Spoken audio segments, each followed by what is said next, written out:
And you are watching another Blitz film review. He has that ability to, trust me, he definitely does. Just his ability to catch balls outside of his frame, his leaping ability, his ability to hang in the air, his yak ability, it's all there. Lowers his helmet, low man wins, bang, rocks the guy. Hall running free, Brees Hall inside the 10, he's gonna score! The corners all do their job. You know, if you look at the picture right here, lock. 3rd and 1. Stevens always drilled. What a great defensive play.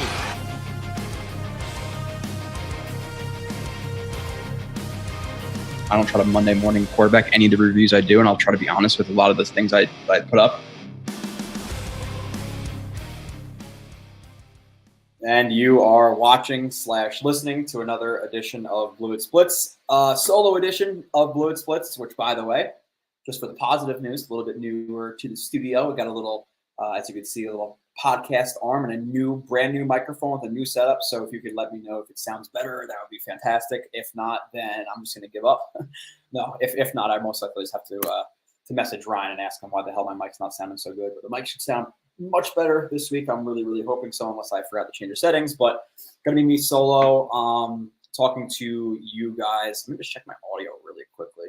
Oh yeah, it definitely doesn't sound better. Hold on. Now it should sound much better. So if you just thought, what the hell? Now it should be much better. So let me know at this point if it's better. Past that, miserable, right? I literally just finished a 2-hour review of the game. If you want to watch it, have fun. It wasn't fun to do. But obviously a lot of important points about the game. In general, there's a lot of discourse about Zach. How much of it really is on him? And to promote my own stuff, if you want to take a 30-minute, 40-minute, of your, or 30 or 40 minutes of your time and watch the Zach Wilson segment, then you'll have an idea of what I think and whose fault it is and whose fault it's not and all this stuff. Wild week in Twitterland. Last couple of weeks you got Nania versus Boy Green. Now you got people coming at Jake Asman. You got people, play like a Jet problems and people getting blocked fucking 24/7. Absolutely wild, man. Social media is a cesspool. With transparency, if I didn't do this, the Jet stuff in general, you really wouldn't see me on social media. Like, I don't have a Facebook anymore. My Instagram, I don't even post on it. I got married. I'm having a kid, bought a house. I didn't put anything on social media about it. Like, I don't really give a shit. My thing is like, hey, if I know you and you know that my wife's pregnant and you're in my real life, then you know. But I don't need somebody I haven't seen in 16 years on my Facebook sending me a congratulations. Like, I don't give a fuck I got married. To those people, you got fucking people out here who are putting up posts about them about to be uncles. I'm going to be an uncle, guys. It's like, whoa. You got to tell the whole world that, so it's not for me. I'm a little bit of a curmudgeon with that stuff. I'm like a 7-year-old in a 30-year-old's body, but yeah, the uncle post, it's like, oof, reaching a little bit. I understand the kids, but uncle, you're gonna be an uncle like everybody else is in the world. That's crazy. So yeah, I'm gonna talk to you guys. We're gonna chop it up. Going to the games, it's just disheartening. There really hasn't been many fun Jets games that I've been to in the last, I don't even know how many years, but just the last few years, like, the Jaguars game was not fun. The Lions game was not fun. The Chargers game was not fun. Neither Pats game were fun. The Eagles game wasn't even really fun to the end. The Bills game really wasn't even fun until the end. There's just so many bad offensive performances where it doesn't feel like you're playing actual football. Like, we're 3 drives into that game. We're all pumped up for Monday Night Football. You're waiting the entire week. And they get a punt return for a touchdown. And I'm sitting there, I'm like, the game's fucking over. It's over. Like, and I don't want to ever have to think like that, but it's real. It's real as Jets fans. We feel that shit. We knew it was over after that punt return because, what is that? Okay, now the Jets have to get 3 field goals because they can't score touchdowns. Worst pass defense one of the worst pass defenses in the NFL, 6 points. 6 points. The stadium is terrible. Woody Johnson is terrible. Hey, now after a terrible game against the Giants, against a terrible game against the Chargers, well, guess what? Now season ticket payments are due. I'm a season ticket holder. I'm not fucking paying. I'm not buying season tickets next year. They can eat my ass. I'm going to wait, like I should have done for all those years. I'm going to wait. Let's say I get the tickets for season tickets. Let's just say easy, $100 a pop for each game. Okay.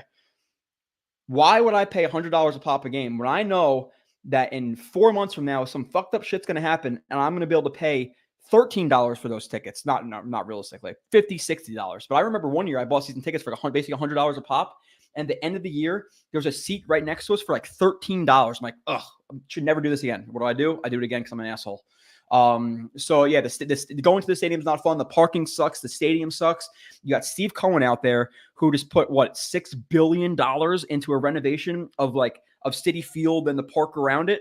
And we're in an AC unit with the Giants. Like you just look around the other teams, other sports. It's brutal. Going to the game. We'll talk about the shitty offense. We'll talk about some of the real legitimate flubs that Joe Douglas has had, which, by the way, and this is, and I said this in the film show, it's going to sound very like narcissistic and asshole-ish, and maybe I am, but for the people who have been watching this stream or the film shows for years, or even just since April or May, all of the shit, the Lazard stuff, the Cook stuff, the backup quarterback stuff is all happening. This is stuff we bitched about for months, endlessly. People told us we were bitching too much about it. Now what is everybody bitching about? We saw it coming. Now you can't see that Rodgers is going to, tear his shit, but at the same time, you have a 39-year-old quarterback. And I know he hasn't had injury problems in the past, but he's a 39-year-old quarterback behind a bad offensive line. You had Zach Wilson, who was getting booed off the field, who clearly the locker room rejected at a certain point last year when they were putting on Mike White shirts and parading him around like he was Tom Brady. They clearly didn't have a lot of faith in him. Neither did the staff as they benched him. And then later on, they benched him again for Chris Streveler and started Joe Flacco over him in week 18 against the Dolphins. But hey, no, he's fine as the backup quarterback. He's fine. Gardner Minshew, $3.5 million. You got Josh Dobbs, who just got traded from the Cardinals to the Vikings and put up 3 touchdowns, and he didn't even know the playbook. They were telling him the routes in the headset before the play. He put up 3 touchdowns.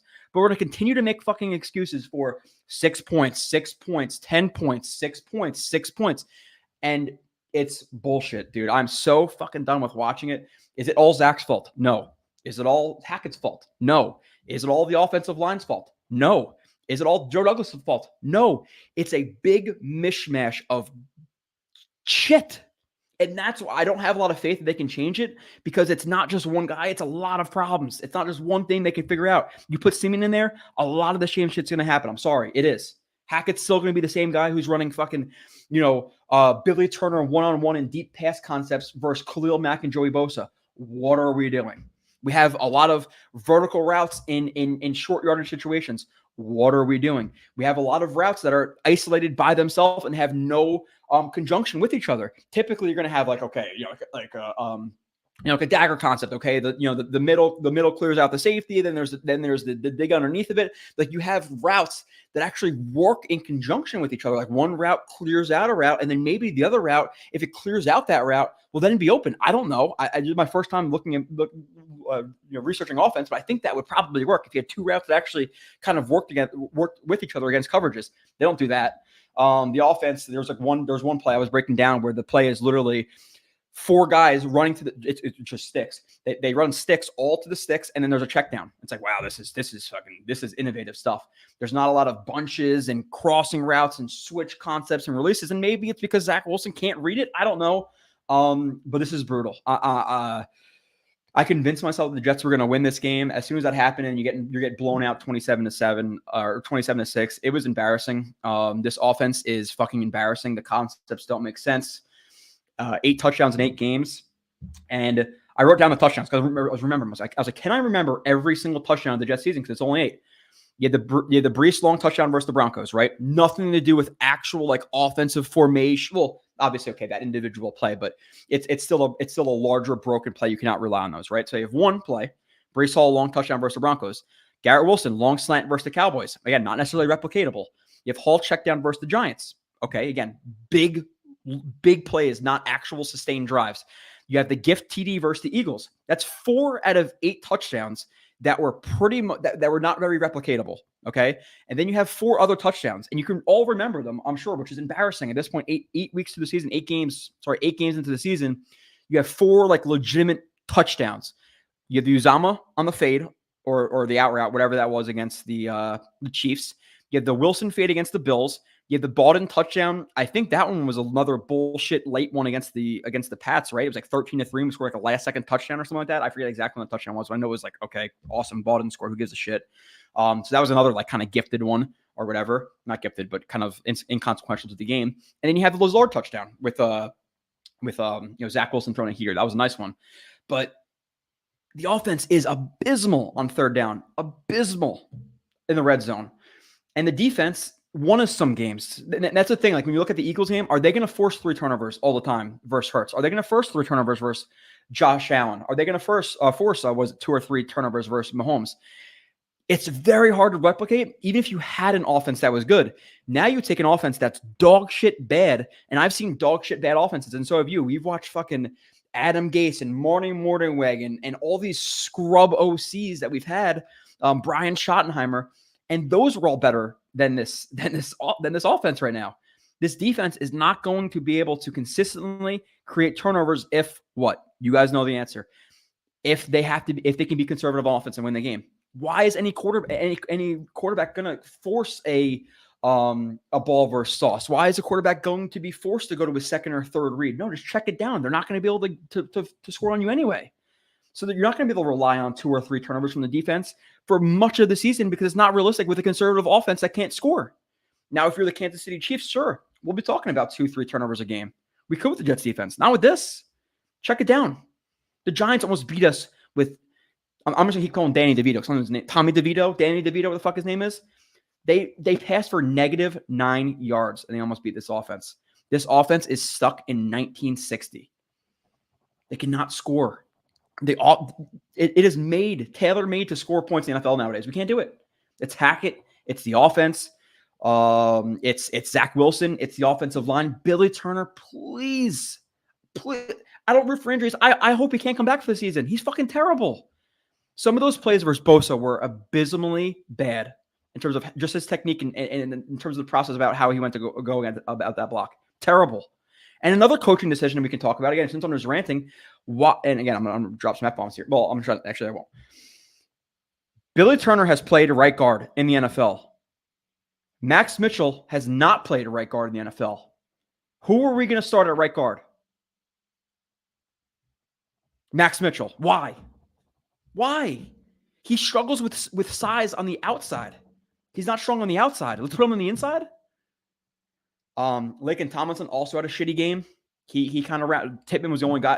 Tippmann and Becton was good. He also had a really, really bad stunt pickup too. The one time where a lot of people probably thought it was on Tomlinson, but Becton picked it up so late that Tomlinson did not have a chance.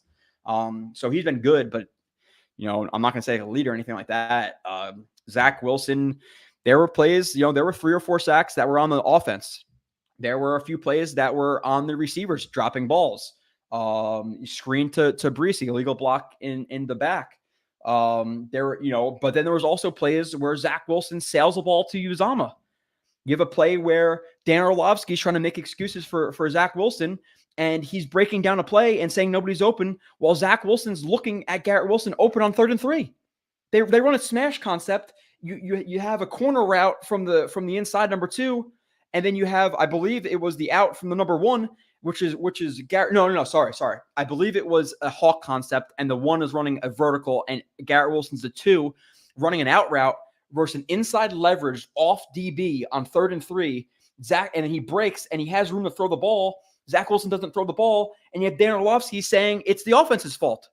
You have a guy open on 3rd and 3. But it's the offense. And yeah, the offense wasn't the prettiest setup in the world, but he's open on 3rd and 3. Doesn't throw the ball. You have a play later on in the game where Zach Wilson, and again, this is something that it's a little bit harder said than done because when you're getting pressured all game, it's going to get into your mentality. There's a play right in the game. Garrett Wilson has a corner post versus there's 2 high safeties, but the one high safety is so far away, he's not in the play necessarily unless he was to really throw it to that one side. But you have the pocket pinching. Garrett Wilson on a corner post, open on the corner post, but because Zach Wilson instead of stepping up into the pocket, he reverse pivots out of the pocket and then checks it down to Brees to Michael Carter for 5 yards. Yeah, so And there's plenty of that. And there's plenty of people who make excuses for him. There was plays where you have Garrett Wilson on a seam route where, yeah, it's not the prettiest throw in the world or the prettiest picture in the world, but a situation where, hey, my mentality, it's 3rd and long. I have Billy Turner versus Joey Bosa. Can I hold this ball for 5 seconds, 4 seconds? Probably not. I got to get rid of this shit. Doesn't do it. There was plays where I saw a 3-by-1 set where there's a safety high. The safety drifts immediately to the 3-by-1 set. You have Garrett Wilson on the backside, singled up, and he doesn't go there. He doesn't even try. You have Malik, and then you have the Uzama drop, which is not his fault. You have a play later on the game where Malik Taylor runs an out and up, or like a deeper out and up. It's very rounded, but a deeper out and up later, and he just stops running for the ball. You have Breece Hall fumbling a ball. You have Garrett Wilson fumbling a ball. So if anybody in here is saying this is a one-person issue, you are, and I don't want to be this guy, you are wrong. You're wrong because it's a lot of problems. There's a lot. There's a Joe Douglas problem. The fact that they didn't bring in a backup quarterback when we bitched about it the entire offseason, and then you bring in Trevor Siemian 3 weeks ago, but he's still in the practice squad, not even threatening Zach Wilson's starter spot. So Tim Boyle was brought in here to be a cuck, whatever the fuck he is. I'm sorry, whatever he's doing, he's just sitting there being a douche. I'm sorry, he seems like a douchebag to me. He definitely is. Whatever. So you have Tim Douche Boyle sitting there doing absolutely fucking nothing, sucking, and then you have Simeon on the practice squad, who's played football before, just rotting there. So did Joe Douglas see all the criticism for Zach Wilson? He either and then bring in Simeon to either one, shut the fans the fuck up, or two, he brought him in for legitimate reasons, but they're so scared about Zach Wilson's mentality they don't want to promote him to two. What is going on? Why even bring in Simeon? And don't give me the shit that, oh, he's not ready to play, blah, blah, blah, blah, blah. Baker Mayfield did it in 6 hours. Josh Dobbs did it in fucking 6 hours. It's possible.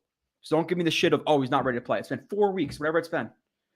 And we talked about backup quarterback since the minute Rodgers was rumored. You cannot have Zach Wilson be the backup quarterback. Why? They gave up on him last year. Not only the front office, the team. But we're fine with just letting him be the backup with a 39-year-old quarterback and a bad offensive line. The offensive line, same thing. What are we relying on? What are we relying on coming into the season this year? Dwayne Brown, injured and old. Becton, consistently injured. Our backups to them are Billy Turner, who if they watch film, they know he sucks. Max Mitchell, who when he played last year was not a good starter. He was just bad. Let's just be honest. He's a bad starter last year. So you have a shitty player, a bad player in a second year, but still not going to rely on Max Mitchell to be your savior. And then a 4th-round rookie in Carter Warren, who's not ready to play at all. That was the plan going into the season for tackle. I'm not saying every position can be perfect, but that's not good enough with Aaron Rodgers. And then going farther on into Joe Douglas's problems, we said it again from the jump. Allen Lazard cannot be your 2. As soon as Corey Davis retired, and even with Corey Davis, we said, okay, it's a good receiving core. Corey Davis is a lower end 2, a really high end 3. Lazard is a solid 3. But then once Davis retired, we panicked and we said Lazard cannot be the 2. Hardman cannot be the 3 or the 4, or one of Hardman or Cobb be the 3. It's exactly what happened. They did nothing. Well, they traded Hardman, but they did nothing else.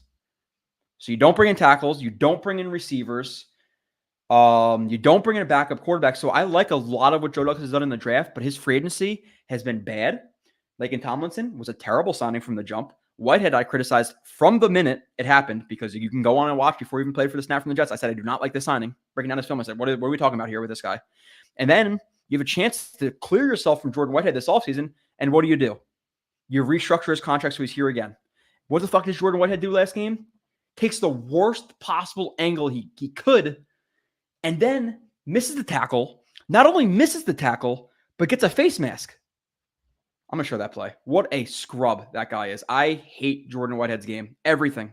So much. And they keep him. What?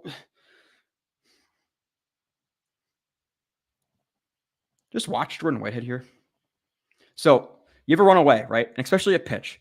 A pitch, if it's going away, you're going to anticipate as a football player having to take a high angle a high angle to get to that run. Now you want to be, you want to be aware of the backside and stuff, but have that in mind. High angle to outside runs like that. Watch Jordan Whitehead. Just runs into an offensive lineman for no reason. And by the way, if he didn't do that and he actually tracked it well, hold on, let me see this. If he didn't do that and tracked it well and got over the top of this, maybe the rest of this doesn't even happen because he ran into a guy for no fucking reason. Could he have been there? Could he have been there to potentially make a tackle? I don't know. You tell me. Okay, so shit, now he's not there. But now I'm just going to throw my arm out, get a face mask, still miss the tackle. Guy sucks, dude. I can't do more Jordan Whitehead. Just a bad football player. Get rid of him. But they'll extend him. They'll give him 3 years, $30 million because Joe Douglas does not evaluate talent well. I'm sorry, at least in free agency. And then Dalvin Cook on top of it all. Cherry on top, Dalvin Cook. Let's get into the chat. Sorry, I had to rant for 20 minutes there. But so frustrated. Dakota, a little green heart, sad faces right into a Raiders 20. Raiders 20, Jets 10, dude. They lose to the Raiders, it's coming crumbling down. It's going to be bad because then you got Dolphins, Bills. Woof. That Black Friday game is going to be fun after that. Luckily, I didn't pull off Vegas because I don't want to be there. There's still like a strike there, right? Like the cooks aren't cooking or some shit just in Vegas. Eagle thing. And the good thing about this is I kind of got my rant out of the way and now I can just talk to you guys and continue to rant. But Eagle thing says, hey,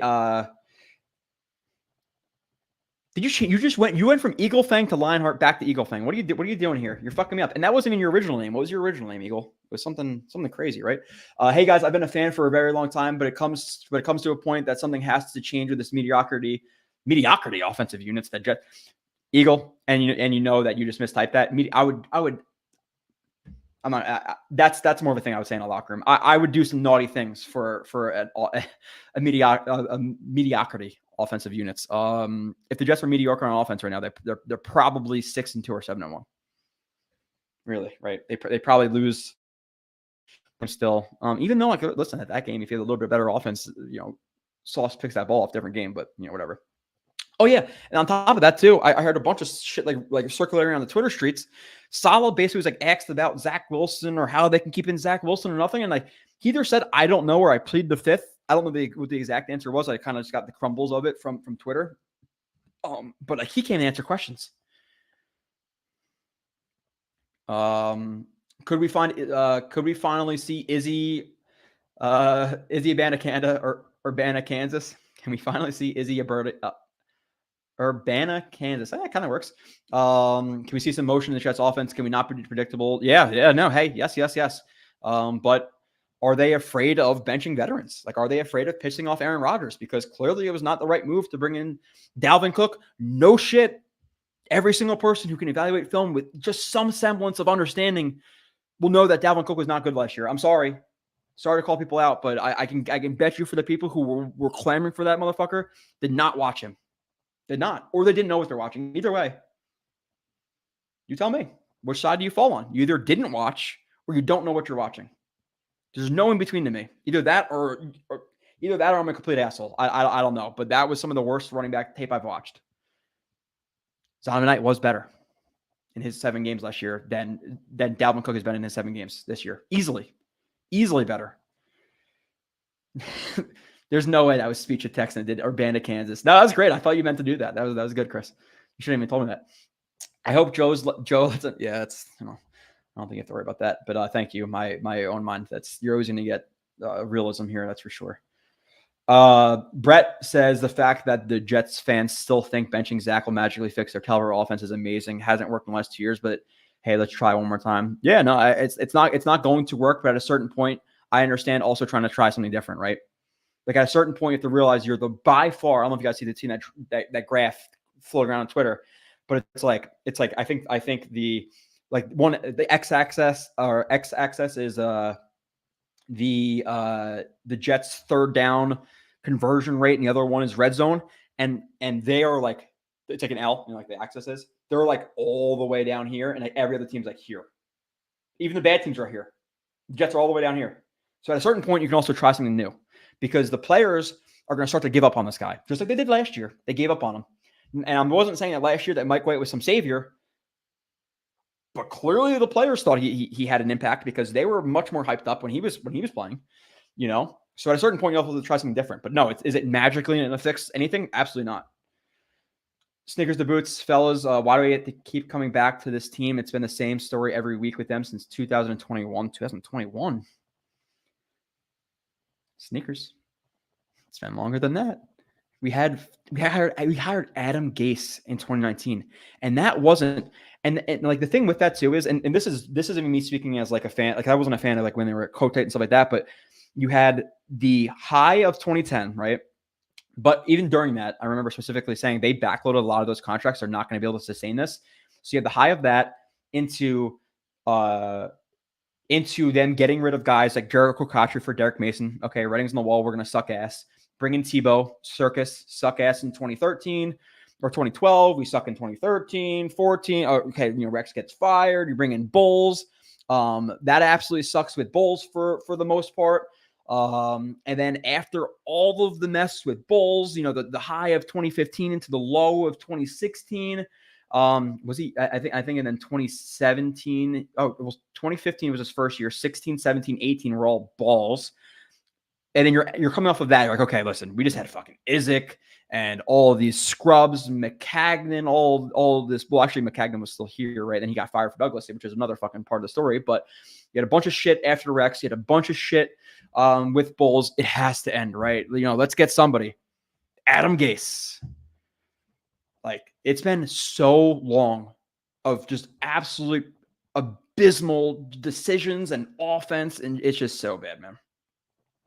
Sounds great. Perfect. I think you guys said that before I actually changed it, but maybe you did. Definitely sounds better. Okay, cool. I got to play with some settings too and see if I can make it a little bit better. But yeah, I'm going to really try to upgrade some of the production for you guys. I'm going to get a webcam too that makes me a little bit clearer. I'm going to get, I was talking to Ryan from Jets Talk 24/7, and I'm going to get like it's like a little thing for buttons and stuff too, which I definitely got to add like a "you blew it" sound effect, even though I don't really like, I don't know. I don't know if I'm really like that, but relax, Jets fans. Many of us missing the real story of Monday's game. We will win a Super Bowl either this year or next because our defense is the best in the NFL. And we have the best defense in the NFL. We also have the worst offense. So, sure. I don't know. We're not winning the Super Bowl this year unless Rodgers comes back, and I doubt he's coming back at this point, because if he was coming back and they had any faith in him, shit. So I was reading Snoopy's below it. So either he's not coming back and he's not coming back, and that's not why you're adding at the deadline, or he is coming back, and then that makes it even bigger of a mistake. If Rodgers is coming back, or you think there's a chance he comes back and you didn't add anything, and then you're going to miss out on your window, because it's not like, hey, fuck it. He's 25 years old. We'll let him be healthy. We'll suck this year. We have a very large Super Bowl window. Your Super Bowl window is probably this year, next year, maybe the next one if Rodgers stays. But you're going to have to pay Sauce and Garrett and AVT and Breece Hall and all these guys. So if you're going to say that, hey, he's going to come back some point in the season, hope to make a Super Bowl run, but no, fuck it. We'll have Lazard, who can't separate from a fucking telephone pole, as receiver too. Billy Turner starting a tackle. But Rodgers coming back, winning the Super Bowl? No, we're not winning the Super Bowl this year. I'm sorry.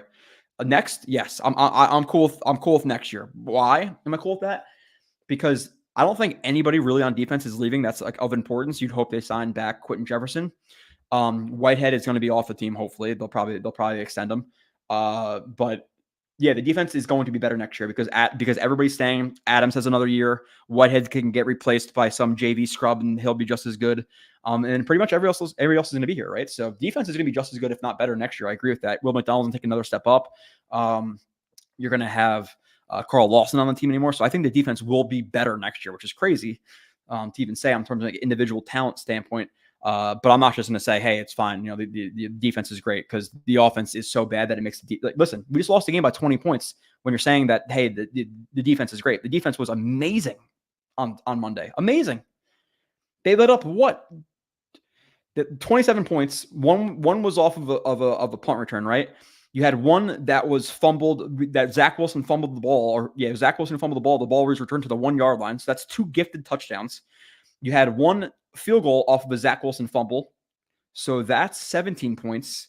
You had the one legitimate drive where they scored on the Jets, and the other field goal, I don't know if it was after a fumble or when it was, but they basically scored 10 points against the Jets because the offense is so fucking bad, and the special teams, they scored 27. And the special teams, you can't even count that. So let's even say 20. But the offense is that bad, they're actually giving points to the defense. I'm not just going to say it's fine. I'm not. I can't. It's Snoopy Jets drama. Why am I not surprised? Missed you, Joe. One of the few real ones. I appreciate that, Snoopy. Yeah. Brown, Lakin, Tippmann, Saffold, Becton. Talk about next week. Brown, bit. Even that, like, okay, I get it. Like, that's maybe your best combination, but Becton's been playing pretty well on the left side. He had. I would say he had a bad game against the Giants. This game was good. But now he's playing there. He's healthy. Let's move him back to the position that he thinks he got injured at and he struggled more at. It's probably going to happen. It seems like that's what they're angling towards. I don't love that idea, but it's what's going to happen. Saffold at right guard. Like even why not play? I don't know, man. Over Billy Turner, like Dennis Kelly, do something. Can we steal Nathan Rourke off the practice squad at Jacksonville? He's better than every option. The Jets have a QB now. Yeah, I'm not going to look him up, but yeah, can't be much worse. Even if Rodgers comes back, he's going to die behind our O-line. It's a huge problem. Now, yes, with that being said, do quarterbacks make more of a difference on the offensive line than people realize? Yes, they do. 100% they do. Did Rodgers in that fourth snap of his season where he didn't throw the ball and he got his, he tore his Achilles? That was a bad play by Rodgers. But in general, in terms of like checking the mic or changing protections or getting the ball out quick, now this offensive line is let's just for I don't really want to like quantify it. Yeah, I don't want to quantify it. A quarterback can help the offensive line a lot. It can. Maybe not take it from terrible to good, but it can take it terrible to slightly below average. That's for sure. Rivka, what's up? Rivka says, I am more down on Joe Douglas than you are, Joe. I have been since I joined JetX. I get a lot of flack, whatever. And the problem is, and I think Joe Douglas he's an okay GM. His free agency flubs are a problem. His contracts are a problem. His drafts, for the most part, minus 2022, have been not good. And I'm saying that while also acknowledging that I think people in general tend to really overrate other GMs' drafts. Like, you can criticize the Jets drafts and say, "Oh, this pick sucked. Only half of them work out." That's pretty much what it is for every other team.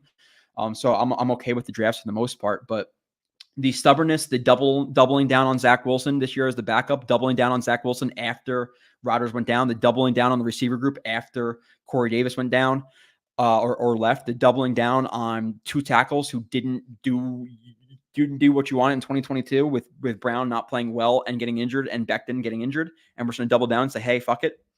The only difference between this year and last year is a fourth round rookie who's not ready to play for at least a year or two, in my opinion. That's your solution. So yeah, Joe Douglas has problems. Now, I think people also fail to acknowledge some of his problems because we've sat through, and Rivka, I don't know how, I think you've gotten to football relatively recently.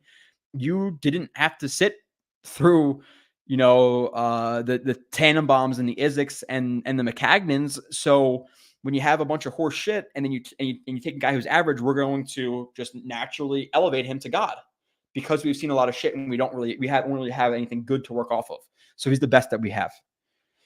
Right? But he's like a C+ B- right now. Like he's been okay. But definitely not great. And a lot of it is what I said with the backup quarterback. That again, I bitched a lot about the rookie OC, the rookie head coach, the rookie quarterback with no backup quarterback, with no tight ends in a system that needs tight ends. And your answer in year one for your rookie quarterback was Ryan Griffin and Tyler Kroft. Ryan Griffin, Tyler Kroft, the starting tight ends. And I get it at a certain point, like, yeah, it's a rebuild, but you got to do something better than that for a guy. I'm at the point where I'm done with this overrated regime. I don't watch Jets content anymore because I'm tired of being gaslighted by content creators. Ooh, I don't know who. I'm hoping I don't gaslight you here, Snoopy. Obviously, you said I'm one of the real ones, so at least you're viewing this. I'll take that, right? That's. I want the other guys to get your views too, but if it's just one of us, I'll take it. Still have not bought a current Jets jersey in 13 plus years. Of saw signs and extension with the Jets. He might be the one, but other than that, whatever. Yeah, I get that. Steven says, hey, Joe, it was really embarrassing when Salah said at least for scoring field goals. We're not scoring touchdowns. Hold on. Hey, Joe, it was really embarrassing when Salah said at least for scoring field goals. We're not scoring touchdowns, but we're getting field goals. What a clown. So there is part of it that the Jets offense in the past wasn't able to move the ball to the red zone, but a lot of they're moving the ball to the red zone at this point, like, because they're shitty on third football is really about situational stuff. It's about third down. It's about red zone. It's about turnovers. And that's really, those are the biggest three, unless I'm forgetting one. But with that being said, even if we are just talking about like them moving like 20 to 20, a lot of it has been like a Brees 60-yard run or a broken play or whatever it may be. It's not really like within structure. So they're driving to get field goals, but it's not even sustainable driving. Yeah, and then like it seems like every time I listen to the media, and maybe as a content creator, I should listen to more of what they say. But when they lose games and I just don't want to hear them talk, I don't listen to that shit. I haven't listened to one interview this week. I really don't care. But I hear him. I see quotes on Twitter from people who promote the quotes and all that stuff. Like he'll do every single thing in his power to not offend Zach Wilson, but he'll criticize the defense for not getting turnovers or making turnovers to a defense who basically held Justin Herbert to his worst game of his NFL career. 100 and whatever passing yards, no touchdowns, whatever the hell it was. Whatever the actual stats were, it was one of his worst of his career. And we're blaming the defense, but we won't blame the offense. Yeah, it's bad. Billy Turner was getting his lunch. And one of the worst thing about Billy Turner is and again, maybe I'm off here, but he doesn't seem like the friendliest dude. He seems like he's kind of teetering on it being a douche, and he sucks. So when you're a shitty douche, it really exemplifies the douchiness. I don't like Billy Turner at all. He's a terrible player, and he doesn't seem like the best dude, at least to the media. He seems like he's all about himself. I don't know. That's how I get the vibe of. And am I speaking out of pocket right there? And probably a little bit irresponsible. Sure. Do I give a fuck? No. He seems like a douchebag. Stickers to boots. Why does it? And he sucks. He's so bad. If you watch the film show, I don't know if however many people the 105 do here. He gets brutalized in that one. I just play a thing back where it looks like he's doing the fucking YMCA. Not blocking. Let's see. The stadium was rocking before that punt return. It was a great environment, dude. We were ready. Like again, and that's what I said before the Giants game, Harold. When you're hearing that stream, or if you were here before the Giants game stream, like I was saying, I want to win the Giants game. So the Jets are going into that stadium at 4-3, with a chance to have the stadium rocking, and the fireworks, the light show. It was pretty full, all that stuff. But we get excited for a drive or two, or maybe three, until it's a punt return to the house, and then we know what's going to happen from there. We know, realistically. So yeah, it sucks to have to drive to the stadium. You wake up at 6 o'clock. I get picked up at 7. We unload the bus. We grill. It's a fucking 12-hour day, and you go there, and the entire game, it's just not enjoyable. It's not fun. It's legitimately not fun. I've been to so many games. I've been to hundreds of games at this point, probably, and I've had fun at like 5 of them. Starred. Oh, sorry, I didn't see this one. Daniel Murphy, super chat. I appreciate you. Says I appreciate you and Kyle. Would you rather have a great offense, horrible defense? Dude, give me the offense. I was just saying that to somebody at work today. Like, I would much rather see a terrific offense, and even the defense sucks ass. Like you can bounce in, you can luck into a fumble, you can luck into a pick, you can luck into a win. But in 2023, yeah, I want to see good offense for the first time in my life. I do. And well, 2015, okay, good, sure. I think a lot of luck involved with Fitzpatrick there, honestly. And then in 2010 and 2009, it was good offense. But again, I was 13, and I didn't really appreciate it as much maybe as I should. No, I wasn't fucking 13 in 2010. Holy shit, I'm not that young. I was 17. And I was like a big football fan, but not like I am now. And those offenses are more ground and pound than like airing it out with Mark Sanchez, obviously. So, yeah, I would much rather see a great offense. Much rather. I think every single person in here would rather see the great offense. We haven't seen it before. Even in Pennington, like they were good for a little bit, but we haven't been great. I don't know. Okay. Sorry, I lost my spot a little bit. Okay, G Antos, I'm conflicted about JD. On one hand, the offense is a joke. He didn't address wide receiver 2, and the O-line and our offense is pathetic. On the other hand, our defense is elite, and he hit on a lot of picks. Yeah, like I said, I think it's a conversation with multiple layers. The picks have been good. The finding of Bryce Huff has been great. The finding of Quincy Williams has been great. The finding of JFM has been great. Michael Carter later on in the draft, good pick. Hall later on in the draft, good pick. But then there's signing Laken Tomlinson. There's this stuff we talk about. There's not addressing tight end in year 1 of Zach Wilson. There's the rookie OC, rookie head coach thing. There's Dalvin Cook. There's the stuff you said. So yeah, and that's why he's not great. He's not terrible. He's like a C plus B minus GM right now, in my opinion. That's kind of where he is. As soon as that punt return happened, I knew the game was over. Yeah, when you sit in the stadium and you see that shit, like I remember last year against the Pats, you know, that, or no, it wasn't last year against the Pats. It was Zach Wilson's rookie year against the Pats. As soon as they came out, I don't know if it was a run play, they threw the ball, wherever the hell it was. Marcus May clearly strips the receiver. They blow the whistle after he strips it, and then they give it to the Pats. I was like, yep, it's done. Done. I've seen it before. And I get like it's technically not. I don't know, man. They better move Zach out of the pocket. Let Jim run. Let Jim run. Yeah, I would like to see some more moving out of the pocket and stuff. And then there's plays like the process was bad and the result was bad. The play where Zach Wilson rolls out to the right, naked bootleg, and there's a defender right in his face, and he jukes him out, runs to the right, and then throws the ball to Uzama and still misses him.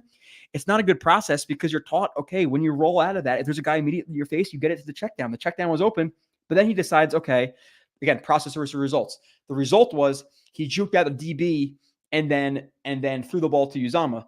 But the thought process should have been, I have a check down right here. I have a DB unblocked off the edge.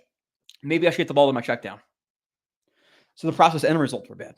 Like it's just, so you can move him out of the pocket sometimes, but he's also kind of an idiot out there as well. And I don't know. I would let him do more stuff. Let him, more read options, more of that stuff. But when he gets flustered, man, there's just no helping him. As soon as he's airmailed that pass to Uzama at first too, I was like, uh-oh. Right off the jump, we have him throwing a ball 45 yards over a guy's head. Not ideal. Garrett Wilson, Buffalo. Garrett Wilson, Dallas. Oh, yeah. Okay. Yeah. Joe, in order to make this podcast really good, you need a flying chicken to come across the screen. I don't know if I can do all that stuff. I can do sound effects. I'm going to get the same, technology kind of that he has. So I could technically do all that stuff. Will I learn how to do it? No. I don't think I'm not, I don't have colors and stuff, so I don't need a chicken or anything like that. I just, maybe some sound bits and maybe a graphic or two that I can pull up and make it a little bit more intricate. And okay, we're going to talk about the Jets defense, and like a Jets defense graphic pops up. I think I need some of that shit because that really appeals to some people. But, I realize that most people are here for the nitty gritty stuff, but I know bringing that stuff in would also attract more people. Well, they could have forced 3 turnovers versus Herbert. He fumbled twice and threw the ball to Whitehead. Yeah, Whitehead dropped that one. And again, it's still not sustainable, even if they did force the 3 turnovers. It's just not. The one and the Michael Clemens thing, like I get both sides of the argument, but the one side is kind of wrong. This is peewee football, like elementary school shit. Like this, you're taught this even you're fucking 6 years old. In a crowd, you fall in it. That's a peewee football rule. Crowd, fall in it, open grass, scoop and score. Now, with that being said, do I also acknowledge the fact that the Jets defense is subliminally thinking that they have to score the touchdown? Was that all that shit going on in his mind at that moment? Probably not. He just wanted to scoop and score. You got to fall in it. You have to, Clemens. And Clemens, he missed that fumble. He jumped offsides last week on 4th and 5 on a punt. So Clemens has done literally nothing but negative for the Jets this year. But guys, remember in the preseason, he's going to remind everybody he's a fucking beast. You have to imagine with more competent QB, you'd see more complex concepts. Dude, like there was, and Gary, I brought this play up on obviously on the film review too. Like they have a very simple smash concept.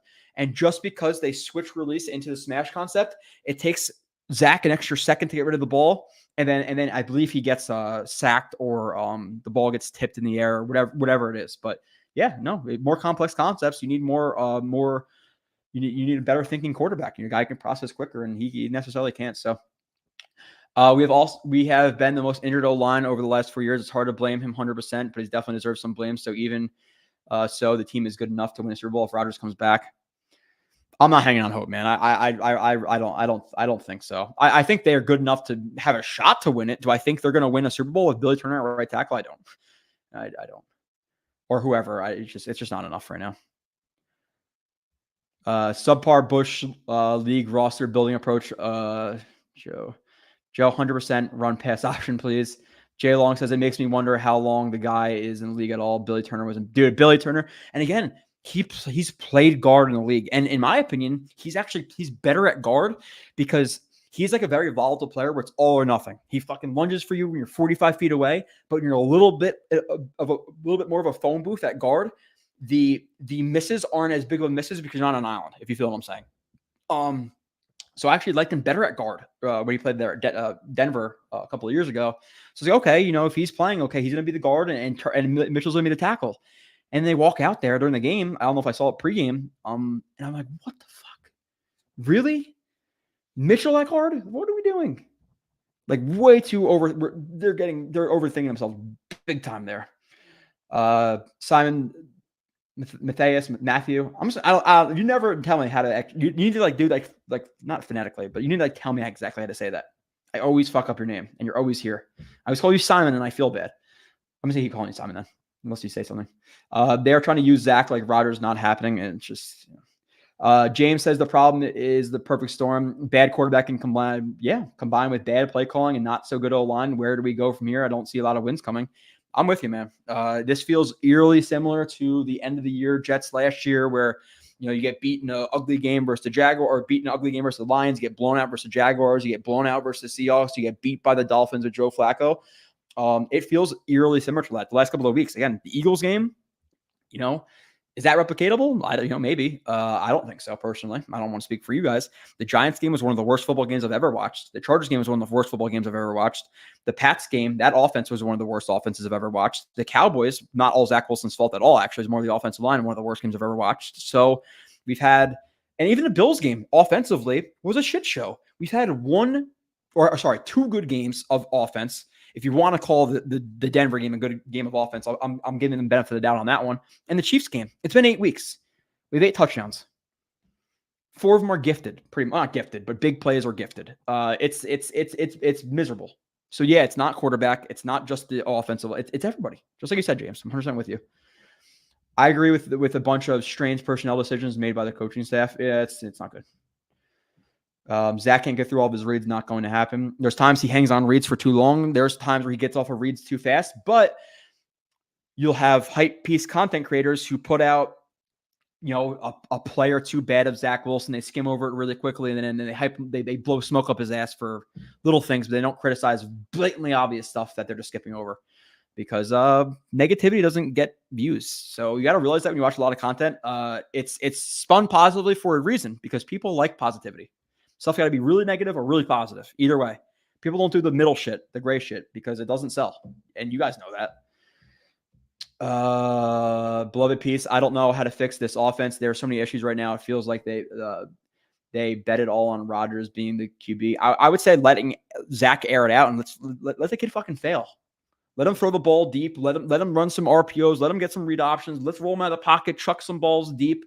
I don't know. This week they got to run the ball. The Raiders defense is balls on the ground attack, and if they're taking 7-step drops, and with this coaching staff, you know they're gonna single up Billy Turner versus fucking Max Crosby. Hey, have at it. 7-step drop, longer developing concepts. Billy Turner, you'll be fine. You'll be fine versus Crosby. I'm sure. We like your tape. They like his tape because they liked him. They liked Tomlinson. They liked Whitehead. They liked Dalvin Cook. The dude, Joe, do you listen to the broadcast? Troy Aikman, I don't. I was at the game, so I didn't listen to it. And then especially after this game, am I going to go back and listen to them? Absolutely not. Troy Aikman was saying that he doesn't think Zach Wilson can read defenses. Can you confirm whether you think he can or that's kind of like a very broad question. It depends on, said defense. Do I think he reads defenses in general? Well, absolutely not. Can he read some defenses? Yeah. Even pre-snap is not good sometimes. Like there was plays I was looking at, on the film. I'm like, hey, even before I even get into this play, just looking at this, it looks like this thing. And if this safety rotates, he should go here, and then he doesn't do that. And then it happens the opposite way, and he misses something. I don't know. And then there's the play where, and even it's like transitional footwork. Transitional footwork is a huge thing. Transitional footwork is just you want your eyes, or you want your feet matching your eyes. So every read you're going through, you want your body bouncing like you're ready to throw. You want your back foot, your back instep aligned with where you want the ball to go. So every read, you want your back foot moving, your left foot, or weight, planted on that back foot, ready to rock to your front leg, transfer that weight, throw the ball. And Zach Wilson goes from Garrett Wilson to Conklin to Garrett Wilson, and he goes back to Garrett Wilson. His feet don't move at all, and then he throws the ball, and it's too high for Garrett Wilson on what could have been a huge play on a slant. So we have problems reading defenses. We have lack of confidence. We have missed easy throws now. We have a laser to Cook on a screen that was off target. We had the reverse pivot instead of stepping out of the pocket. This Zach Wilson this week was the worst. Sorry, maybe minus the Pats, but this was 2022 Zach Wilson this game. This was and again, the Eagles game, the Cowboys game, the Chiefs game. Like, okay, he's playing better than people realize. And I was one of those ones who said that. And I agree that he improved his pocket presence. He improved his ability to step into throws. He improved his accuracy. But now the accuracy problems are starting to show up again. The reads are getting worse. And now instead of stepping up into the pocket at times, he's reverse pivoting out of the pocket and then checking the ball down when he had deep balls available. There's plays that are missed because he's reading the defense and he doesn't trust his offensive line. So then he's trying to rush his reads. There's a lot of problems. Zach is horrible. You have to use him the best you can get him out of harm's way, move the pocket, let him run. Yeah, I like to see the moving pocket a little bit more. Don't forget to talk about how he runs backwards for 15 yards and put us at a field goal range. Yeah. What play was that exactly? That was the Garrett Wilson seam one, I believe. But yeah, no, I criticized that one as well. But yeah, we were on like the 35-yard line. It takes like a 10-yard sack when we punt the ball. There were hints of Lazard being what you said he was going to be earlier this season, but this last. Yeah, Kyle was like literally on stream with me laughing at times about how much I criticized Lazard's hands the entire offseason. And like you watch the Rodgers reviews, Lazard reviews, I'm like, this guy cannot catch a fucking ball. And now he can't catch a ball, and people are shocked. It was there. He can't catch. He fucking sucks. Jan, Zach is a mid-backup quarterback. Mid-backup quarterbacks can't elevate a bad O-line play or mistakes by the team. Yeah, I think Zach has brought himself from a third-string quarterback to a backup-level quarterback this year. I think he's a backup-level quarterback. I think in the Chiefs game, he was showing that he's like a starting level quarterback, or that game he's at least like a starting level quarterback. But yeah, no, he's been a backup. He's been a backup level player, and I don't think a backup level player can overcome a bad offense, a bad offensive line, drops, penalties. We get into the red zone. You have Garrett Wilson fumbling. You have Breece Hall fumbling. You have the play where Garrett Wilson got it to like the 5-yard line. Lazard illegal block in the back. You have holdings by McGovern. You have false starts. So yeah. Again, it's not a singular issue. And if you think it is, then you are one of those people, like most people, who tend to focus on one thing to almost like diminish the problem. I think a lot of people do that, almost like a subliminal thing. But it's if I focus on this one thing, that one thing gets fixed, everything's fine. And yes, obviously, like I'm going to say, okay, bringing in Aaron Rodgers, does that fix the offensive line? No. Does it help the offensive line? Yes. Did it look better with Rodgers? Yes. Does it fix Billy Turner starting at right tackle for you? No. Does it start that Laken Tomlinson's making $16, $17 million a year to suck ass? No. So yeah, I'm with you. But I appreciate the $20 super chat. Consistently on it definitely helps me out in getting some of this podcast and stuff and the mic and the arm, and so I could like now move the mic, and I feel so professional just having a fucking arm. That's it. It makes me feel professional now. Got some lights. All right. Okay. I skipped some chats, I believe. All right. Joe is so entertaining when he's worked up.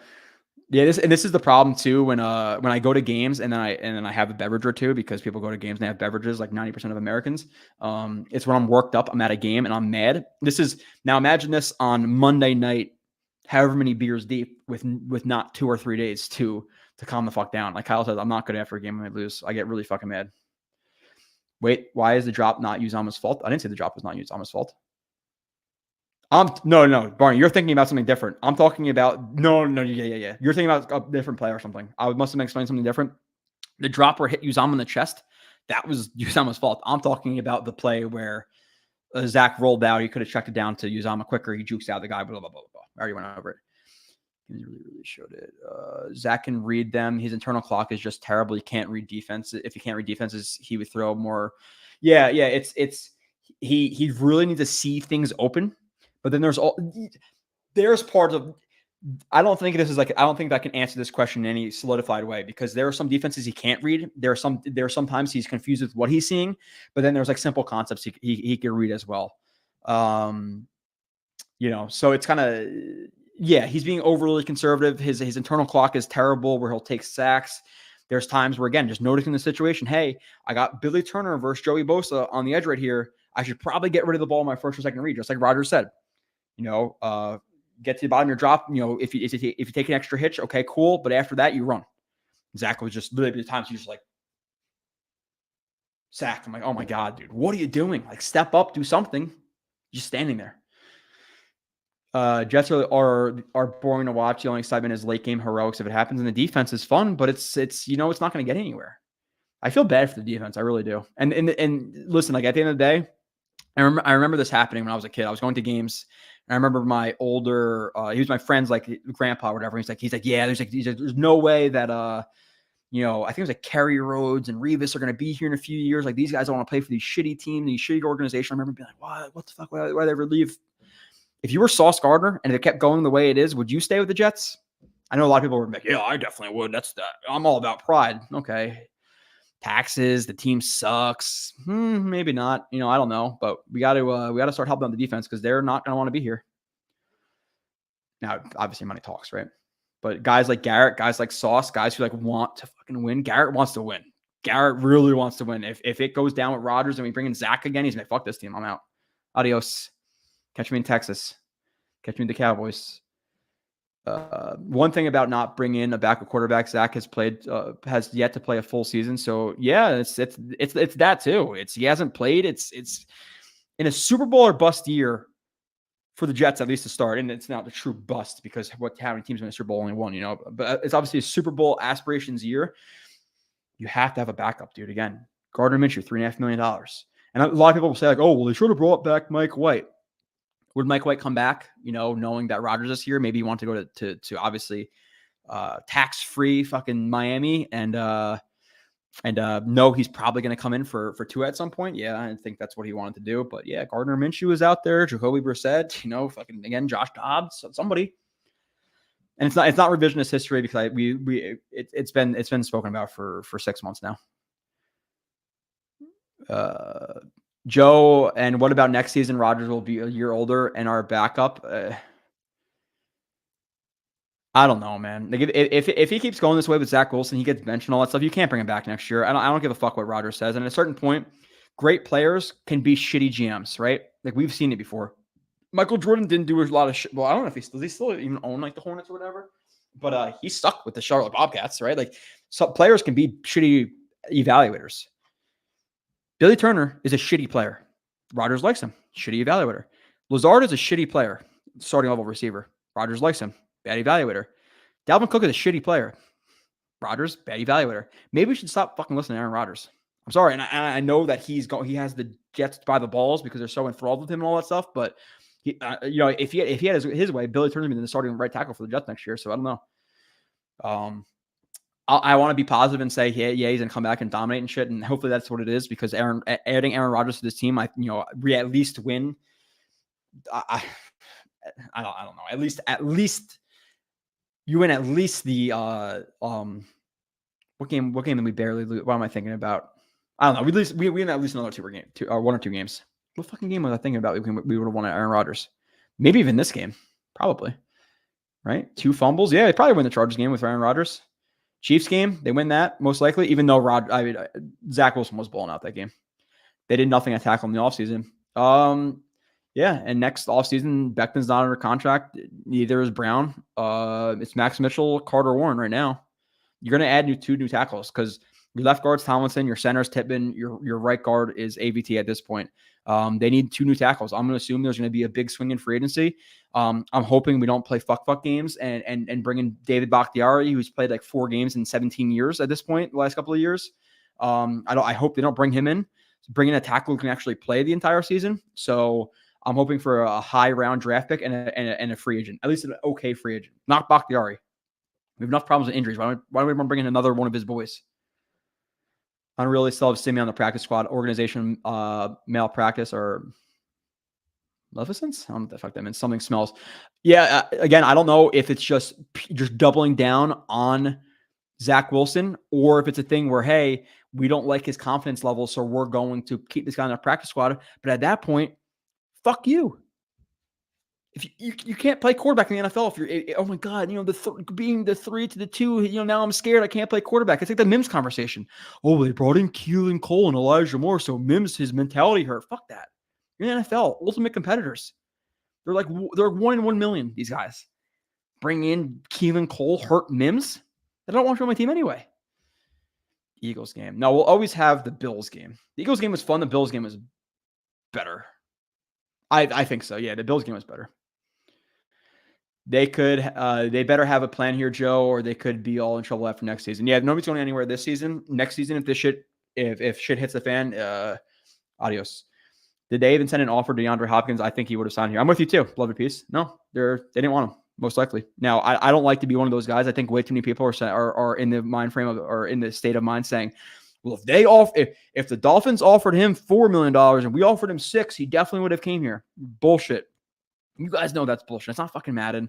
These guys got families. There are certain areas of the country they don't want to move. Like, let's say you're an NFL player and I don't know, you're young and you like to party a little bit, whatever. Or you just your family lives in New Jersey. Okay, I want to play with the Jets.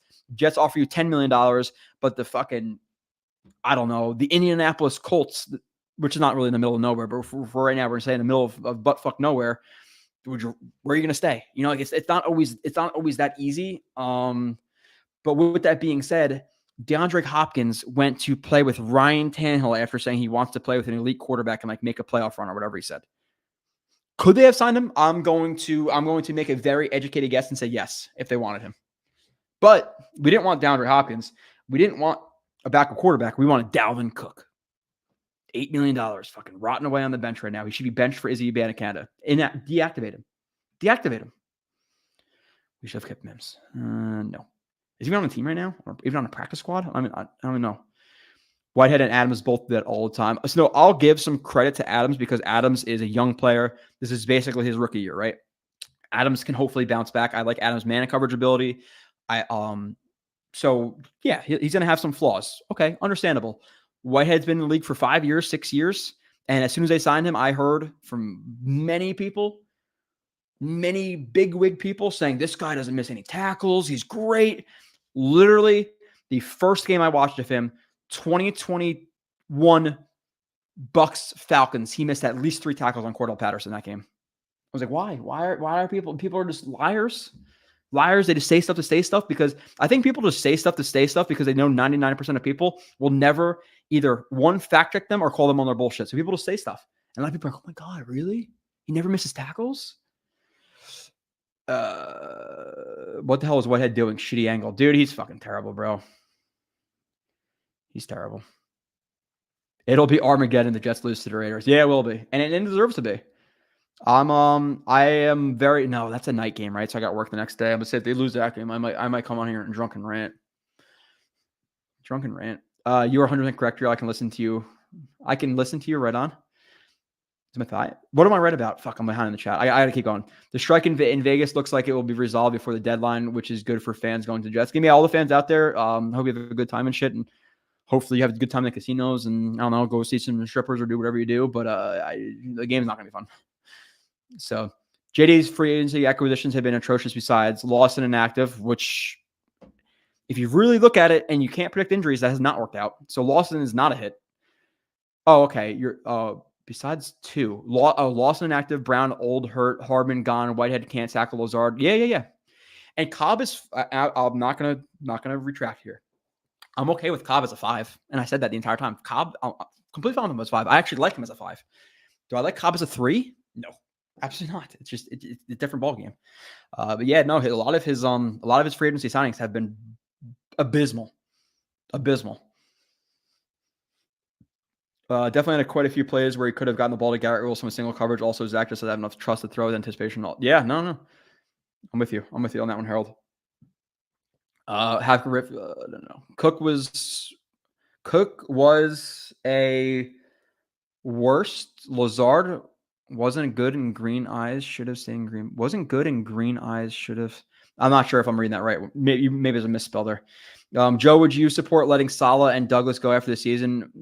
It's not that I think they deserve another shot. I think it's the fact. I think Douglas probably okay. Like, let's see if we can figure out the shit. But he's attached with Salah, so I would say even regardless, probably give them an extra year. I don't fucking know. It's not gonna happen. I honestly, Rivka, I haven't thought about it a lot because it's not gonna happen, right? With Rodgers here, they're not leaving.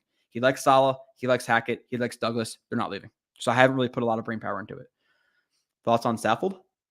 My thoughts on Saffold, you can't be worse than Mitchell at right guard and Turner at right tackle. I would much rather take Mitchell right tackle, Saffold right guard. Really? I don't understand. I don't understand. You have people come in and play immediately after they get signed, but we can't.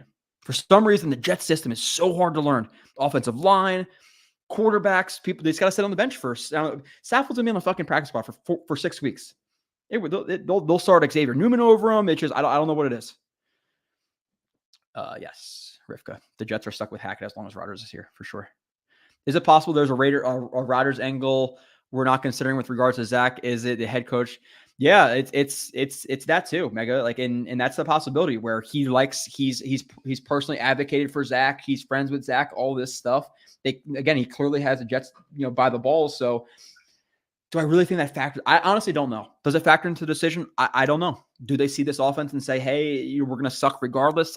I don't know. I really don't know. It's hard. Soul Rider went to my first Jets game Monday night. Oh, man. Should have known they wouldn't rise to the occasion. At least the player intros were cool.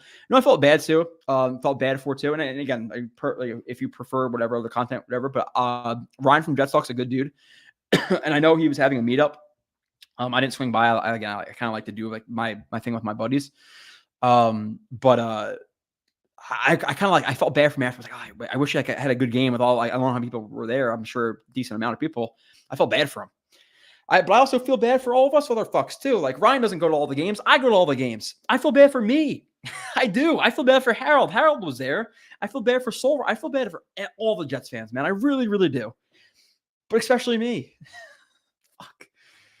Why don't they let rolls? The problem with rolling out too is like you have to have concepts work off of it. He didn't really do that a lot in Green Bay, so has to change his offense. You have to rely more on the offensive line. When you roll them out, you're taking his eyes off of the concepts, or it reduces half the field. So in theory, it's a good idea. In actuality, sometimes it's not. Yeah, Rodgers has us by the balls a little bit right now. Not the best side armchair GM at this point. 7:31. We're catching up. Meant with this staff joke, but correct. It's been the same. Oh yeah. I got you. I know what you're talking about now. It's hard to take this organization seriously. Not that I have in years. It was all so close, man. That I cannot explain the feeling walking into that stadium for that Bills game. The sky was looking weird. I'm like, it's fucking time, man. It's time. Like, we've had so much shit. It's time. Unbearable. Like I said, I'm not gonna get over that until the day they win the Super Bowl. I'm not. Come on, the Adam Gase offense look better than this crap. Yeah, no, it's real. I don't know if you're talking to me or somebody else, but Adam Gase, at least those offenses, every single time they'd go down the field and score opening drive touchdown. Literally every game it was a touchdown, and then they couldn't do shit after. But now we have the Jets staff who their first 10, 15, 20 plays for teams are scripted, and they can't get first downs their first couple of drives. They punt the ball the first 2 drives. So what are you doing? Scripting the entire week. You're looking at their defenses. You're looking at their tendency. Okay, versus this set, they tend to run cover 3. Okay, I'm going to run a cover 3 beater. Nope. Like, what the fuck, bro? The writing was on the wall when Zach Wilson scored 0 TDs after playing virtually the entire preseason and playing against. Yeah. It's again, it's they should have known. The writing was on the fucking wall last year. Like, you benched him for Joe Flacco. We want you drawing on the screen. Can't wait for those breakdowns. Yeah, I would. If anybody knows, and like this is legitimately me asking you guys, like you guys we're kind of friends. There's 2 things. If anybody knows any type of technology where I could draw on the screen for breakdowns, please let me know. Please. I can't find it. I know there's like some like iPad mini thing where basically I can draw on it, but I'm drawing on it. I don't see the picture. So I'm drawing on like a gray screen and then it relates to my screen. So like, I'm not going to be very precise with it. So I don't want that one. But yeah, if anybody knows anything I could do, I would love to be able to draw arrows. I want to be able to do that so fucking bad. I do that. And then also, if anybody knows how to do like custom signs, anybody know anybody who does like custom signs, I can get like a JetX sign. I would love that for the background. 2 things I need help from you guys with. Drawing the screen, I want to get in contact with somebody who makes signs. So I want like a legit JetX sign behind me because fucking JetX, it's my website. We gotta promote. This is the worst Jets offense I've ever seen at this point. And the funny thing about that is too, we have problems, right? We have a lot of problems on offense. We've had more problems. We've had Andre Robertson and fucking I don't even know who Eric Tomlinson and David Nelson and Chad Hansen running routes for us. We have Garrett Wilson and Brees, and they're breaking off big plays, and that's our only touchdowns. Minus them, there's enough. Well, Conklin too. I like Conklin, but we have much better players. We've in those offenses, and like I'm being legitimate here.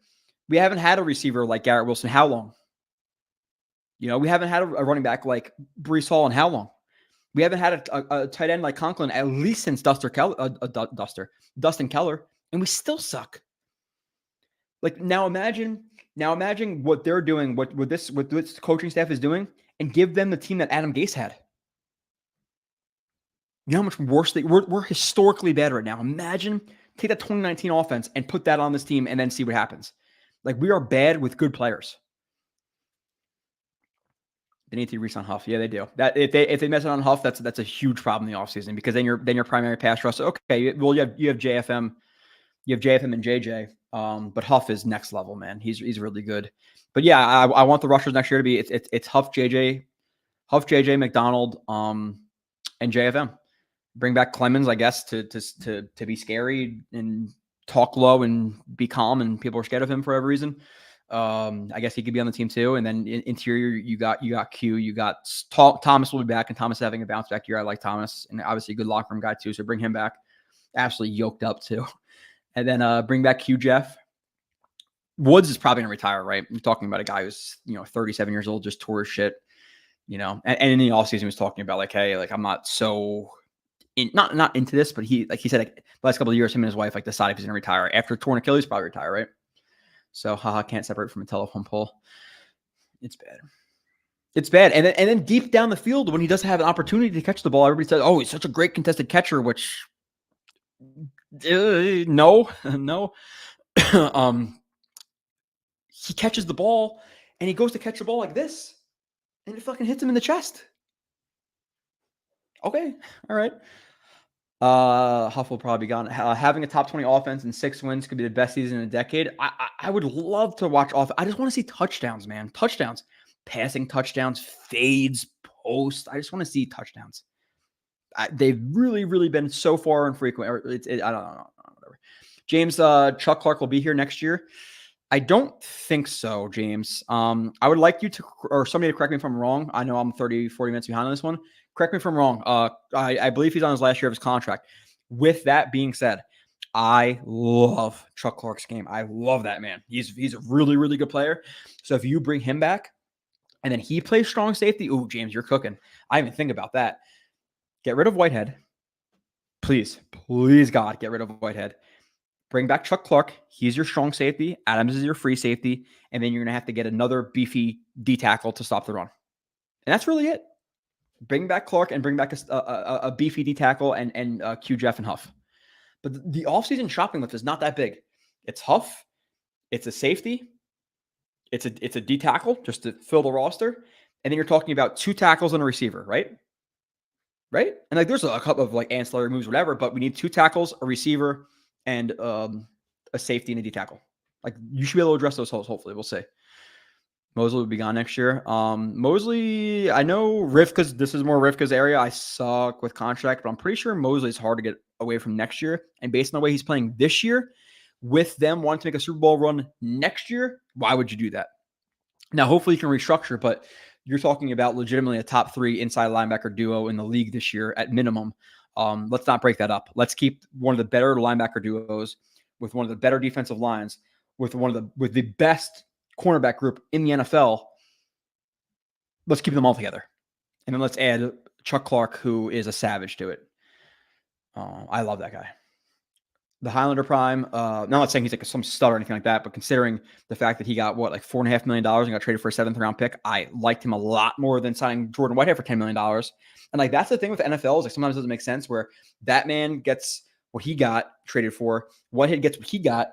Then you have a situation where you have Wes Schweitzer who gets more money than Connor McGovern. It's like I don't know how contract works sometimes. And then you have a contract to Uzama, which was more than Conklin. And Conklin was always better than Uzama. Always. Watch him when they were on the Bengals and the Vikings. He was easily the better player. But Uzama gets more money. It's just I don't know. What position do you think will be the first pick in the I'm gonna say tackle. For one, because it's a strong tackle class. 2, because I think they're getting Devontae Adams. I really do. And 3, even if they didn't get Devontae Adams, you could adjust. Rodgers will have less of like those rookie bumps with a rookie tackle than he would with a rookie receiver, if you feel what I'm saying, right? Like he doesn't like those rookie receivers. The tackle, you don't have to communicate and all that stuff a lot, like that's offensive lines deal, whatever. But he's not going to want to have some rookie receiver out there running routes for him. It's going to be Devontae Adams or Wilson, most likely. Now, how can they fit all the other shit with that? I don't know, but I just, and to me personally, I know people talk about Evans, but Evans for his contract and no picks over Adams for a massive contract and probably like a 1st or 2nd round pick. I don't know. I probably do Evans, but we'll see. Huff is $20 million a year now. The fact that Montez Sweat got 20 whatever million dollars he got a year and he hasn't had 10 sacks in a season. It's like, what are you doing, Bears? You're trading a 2nd round pick for a 27-year-old rusher who's never gotten over 10 sacks. So by the time you're good, he's going to be 29, 30 years old, and you just gave him that much of a contract. Like, dude, they are lost. The Bears are an awful organization as well. Salah pleading to the 5th. Who is more responsible, JD or Rodgers? I don't think Woody has anything to do with it since I cannot believe it. The season ticket thing too. At this point, it's pretty absurd. I don't think Woody's had anything to do with it either. I think he kind of lets them. I think it's a combination, man. I think people are kind of. Sorry for my French here. I think people are pussyfooting around each other. I think they really got to sit each other down and be like, listen, we fucking suck. Why do we fucking suck? Right? And like, that's my problem with the Cook signing. Like, that's my biggest issue is I do not understand how a bunch of professionals sit down and watch that tape and say, yeah, let's sign him for $8 million. I will never understand how they gave him that much money. And that makes me legitimately either question one of 2 things. Their talent evaluation, which is maybe the bigger concern, or 2, which I guess maybe be a bigger concern, is that they got whipped into it by Rodgers. Either way, it's bad. That signing, either way, is a terrible signing. However you want to take it. Which one's worse? You guys tell me. Bryce Huff will be gone this way. We could get a compensation pick. Yeah, you're not going to just, hey, I want a compensation pick in McDonald because you don't have confidence in McDonald to replicate one of the better rushers in the NFL. That's not that easy to say. NY Bully says, what's up, Joe? Who's our best option at QB for the remainder of the season? Can Simeon win behind this offensive line? Again, I don't think so. I really don't think so. Now, does he have 3 fumbles, 2 lost because he's holding on to the ball for too long or whatever it may be? Maybe not. Maybe gets the ball out a little bit quicker. Do I think that Simeon can make as many plays as Zach does, like with his legs, because of this poor offensive line where sometimes he's forced to? No. So there'll be some. It'll be like maybe a little bit less volatile. But no, I don't think so. Realistically, again, it's an overall team problem. It's not just one guy. I don't think Simeon fixes anything. Maybe a little bit, but would Simeon have won that game versus the Chargers? No. But with that being said, do I think you owe it to your team if Zach Wilson has a bad game this week to say, hey, let's try something new? Because we're scoring 6 points a game. We're holding offenses to their lowest performances of the year. We're still not winning. We're still getting blown out in some games. Yeah. Let's try something else. I think it's at least worth it to try. Now, do I think that there's some savior out there? No, I don't. Realistically, Josh Dobbs was traded for a late round pick a couple of weeks ago, but they wouldn't do that because they're too prideful. We know Zach Wilson's going to be good. Okay. This offense is good, Zach Wilson. Okay. What's the answer? I don't know. What does Hackett say today? That's all on Twitter. We're still trying to figure out what we're good at. Whatever he says. What? 8 weeks in the season, we're not sure. Yeah, I'm sorry, but I appreciate the super chat. Bully for sure. No Skill says just hearsay, but I think I've heard some YouTubers use Epic Pen for drawing on screen. I can look into that. No Skills, I appreciate that a lot. I think I've seen that pop up and stuff, and I've tried it, but I don't think it works. The only thing I think it's there too is Mac is a bitch with some of that stuff. Where they're pretty much just, hey, if you're not Mac, you're not Apple, fuck you. We're not compatible with anything else. So I don't think it works with Mac, but I can double check. But I appreciate you reaching out with $5 super chat to tell me that. But yeah, I even if it's like hundreds of dollars, 1,000, whatever, I really want to be able to draw on the screen. I really do. I just saw something I want to highlight in a second. I'm just keep scrolling up. Okay, keep going up. Keep going up. Okay. They didn't restructure his deal to push more money into the future, but he still has another year. I think Rivka's talking about Mosley. I'm so far behind. I can't believe I do freaking shows with Kyle too, and I'm an hour and a half into this. I'm still so far behind you guys, but I try to answer everybody, so maybe that's my flaw. Joe, what's up? What's up, Rich? If it was 2015, we'd have the best offensive line in football with Brown and Sapp. Yeah, exactly. Yeah, exactly. Right. Who's worse, Billy Turner or Van Roten?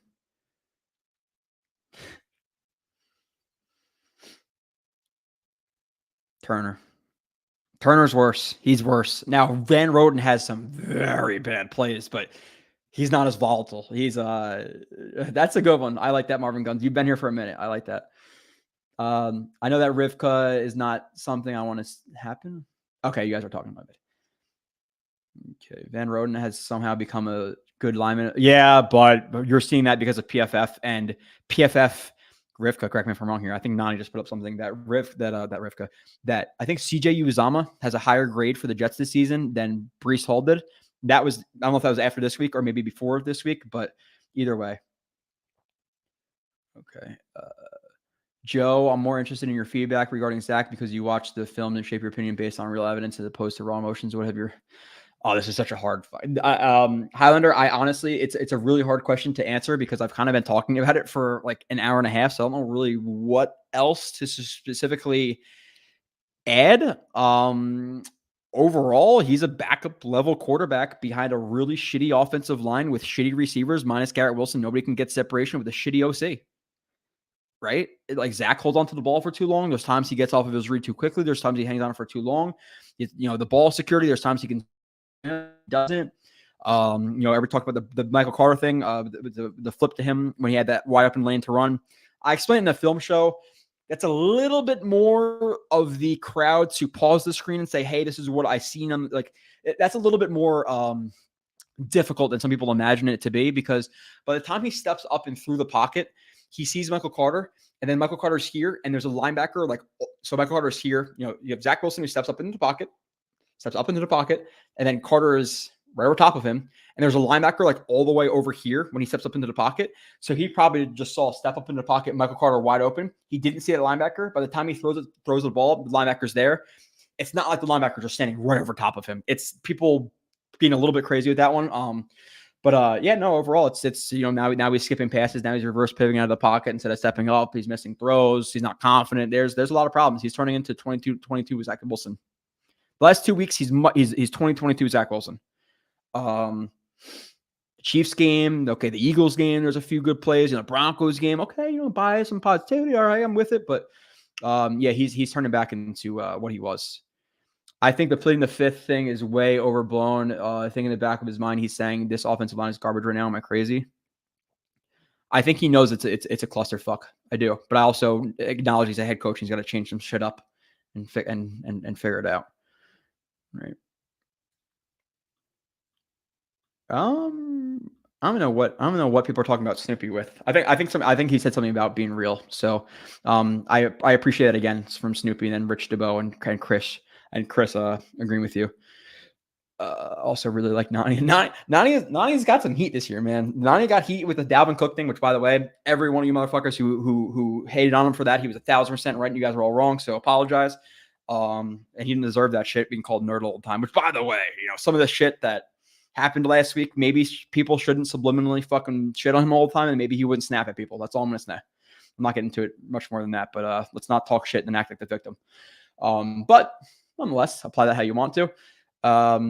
Yeah, Nani's a good dude. Nani's a good dude. Joe, you and Kyle are one of the good ones. Well, thank you. With 30 game sample and plentiful analytics that make Zach Wilson clear, never should have been near the field this season. Never mind the hard on test. Yeah, no, exactly, William. There's no way in fucking hell he should have been in a situation where he could see the field. He needed to be redshirted after last year. We all agreed. Needs a redshirt year. He cannot touch the field.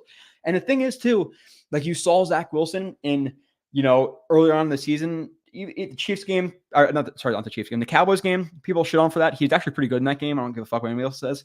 Cowboys game, he was solid. Chiefs game, he was good. Eagles game, Broncos game, okay, he's okay. But like you see legitimate improvement. There was improvement. Pocket presence, again, stepping into throws, the accuracy, all improved. But it makes you think like, hey, if they actually legitimately redshirted him this year, would he bake longer in the oven, be a better product? Or did we take him out of the oven too quickly and now he's fucked again? Like should we have cooked him for longer? 1,000%. No question. No question. Why can't we convert on 3rd and 1? Because we go empty. We go empty on 3rd and 1. No threat of a running game. It's fine. Okay. I feel like the big thing of this offense is they lost depth down to just Garrett, Brees. Well, they're down to just Garrett because Corey Davis retired and they didn't do shit about it.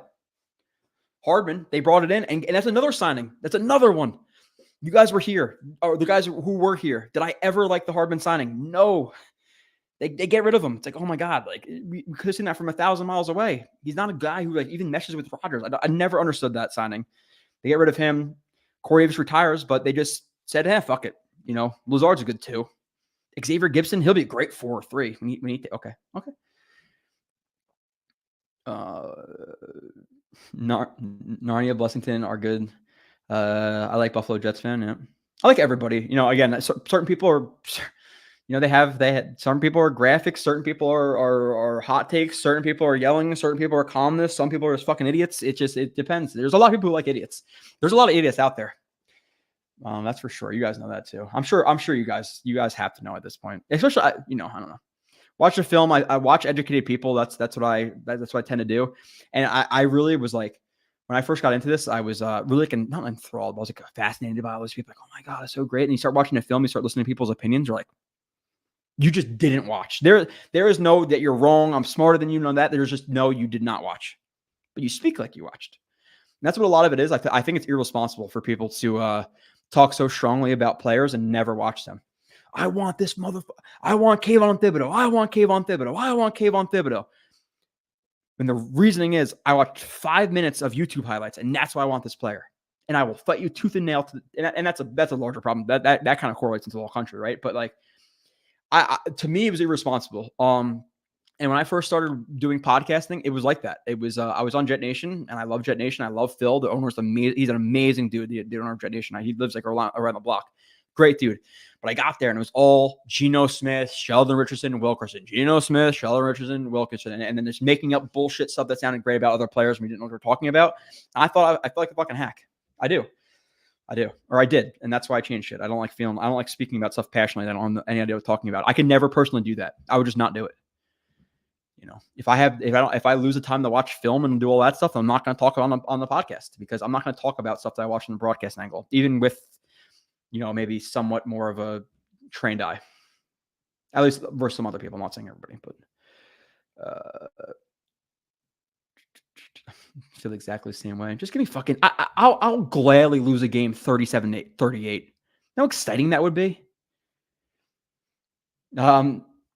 09-10 was not a good. It wasn't good offense, but we were also the number 1 rushing game in the NFL that year, right? Or was 10 number 1, and then 9 was. I know one of those years where we were 1-3 or something like that. So we were the best rushing offense in the NFL. So we weren't bad. It was a good offense. It just wasn't good quarterback. Okay, I'm just trying to read through your chat. Nick Russo, mixed bag. I'm not sure what that means. I'm still miffed they traded Elijah Moore. Yeah, if he shut the fuck up, then I'll be mad about it. But once you start yapping on a 3-game win streak, then you can eat shit. So he deserved to be traded. Now, their plan to replace him was Lazard. Is not good, but so I don't know. I think the offensive line is bad mainly due to bad luck, and everyone is looking the other way about it. Can't have 3 starters deep at every position. Having said that, Lakin obviously sucks. Having said that, Rich, you also have to have contingency plans based on how reasonable it is that your starters are going to last the whole season. If I worded that correctly, you have Becton, who hasn't played in 2 full years, and he's still healthy, thank God. But they don't really bring in another tackle. That right there, just isolating that is bad. Now, on top of that, you have Tomlinson, who played bad last year and was injured. So you have 2 players who were injured, one being very old, and they didn't really do much of else.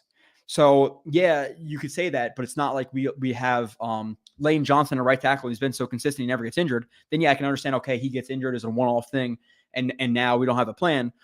Yes, when you have Becton and Tomlinson, or when you have Becton and Brown, you need contingency plans, right? Like, there's differences in that, if you feel what I'm saying there. Happy tanking. Hey, it's Joey B, the man, the myth, the legend, the man who actually studies and breaks down the film. Keep up the great work, Joe. I appreciate that, guys. You guys are being pretty positive to me this one. I like it. Came in here ready to fucking, and there will be some assholes in the comments, whatever. I put something on Twitter like Joe Douglas fucked up the offseason with quarterback, receiver, O-line. Like, absolutely not. Okay. Corey Davis phone number lost. I'm really curious to see from Jim Puck. I'm really curious to see why he what is it called? Retired. Or not retired. He even retired, just like walked away. There was like no official retirement or anything like that. Let me find some more chats. I had a gummy. A regular gummy. If you want to consider a regular gummy, it's not a regular gummy. Don't consider a regular gummy. I'm having one. All right.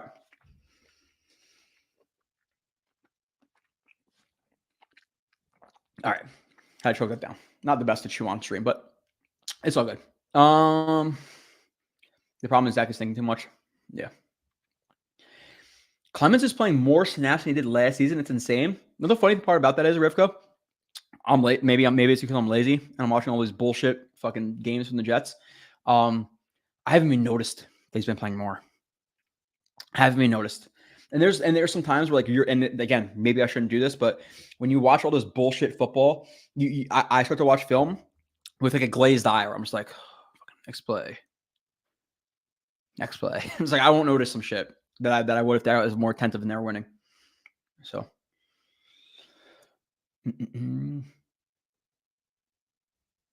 Can have Aaron Rodgers get hurt. It's Rivka, will McGovern be back this year?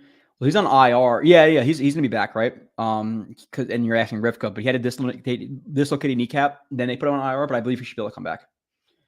Question: since you're a film junkie, are there just no design QB runs? I feel like that opened up the offense for Brees. That gets sacked. Yeah, I would do more. I would do more. They don't have a lot of design runs, if at all. Not one last game. I'm trying to think if there's even been any design quarterback runs. Yeah, I can't think of any. Has there been one? There's been an RPO or two, or there's been a couple of RPOs. Has there been a legitimate, like a read option you're talking about? Like a just generic read to backside end? I don't know. Again, I watch it with glazed eye sometimes. It's amazing. Oh, shit. Do you think the Jets is a neutering or destroyer of a young quarterback draft picks? Organization fans don't seem to have any patience for anything other than someone like, okay, this is loaded because we've also seen, like, did Sanchez deserve more time? Did he do anything after? Did Geno realistically deserve more time? Could we have waited 10 years? No. Did Darnold deserve more time? No. Darnold sucked at the end. Does Zach deserve more time? No. With that being said, do I also acknowledge that part of it is an organizational malpractice in terms of how they surround their quarterbacks? Fuck yeah, I do. So, like I can acknowledge that we don't have patience, but we don't have any reasons to be patient. We've been shown nothing. Why should Jets fans be patient? And Burrow was legit year one. Herbert was legit year one. Stroud. Oh, okay. You're talking about these guys that are 1%ers. Yeah, I get what you're saying, but I'm not going to say that who have we given up to early on. Don't say Geno. That doesn't count. That's not real. Because he went to the Giants. He was a backup there for however many years. He was a backup with the Seahawks, and he came in relief and was good. That's not. Billy Turner's a broken hand. Again, I'm not rooting for injuries, but thank God. His re-regression is a killer. Yeah, re-regression. I like that. Will. Rich says, He's been getting worse. Yeah, still.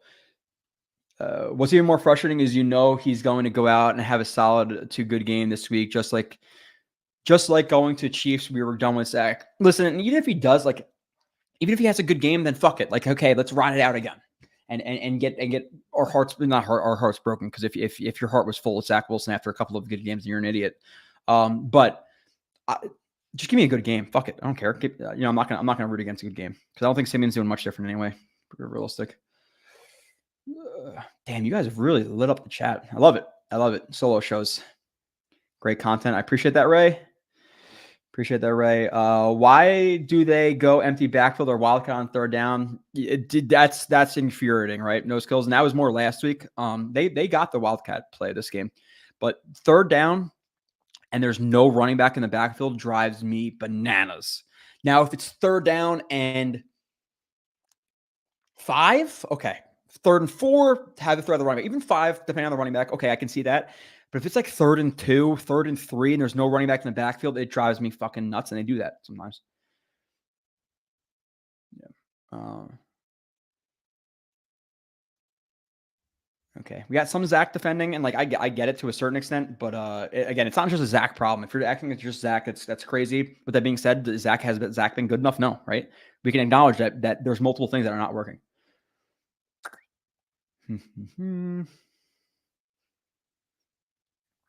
The YouTube video of Sal's pressure was cut. I thought Zach had hurt his hand, not Turner. Got him. Oh, okay. Yeah, I don't know what you're talking about. Dobbs is a little revisionist. He wasn't getting traded before when we got Simeon. Kyler's coming back now.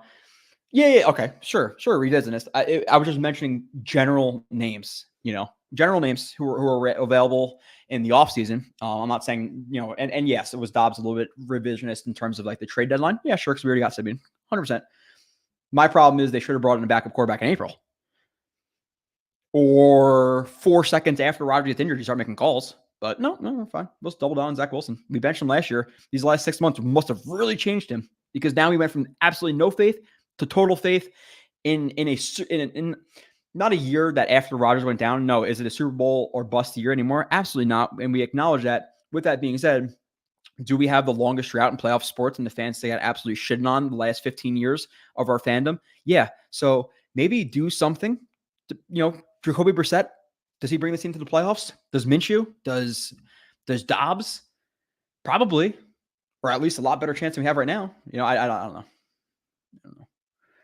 But in terms of like giving up on Zach Wilson, he's been historically bad. Now this year has been historically bad.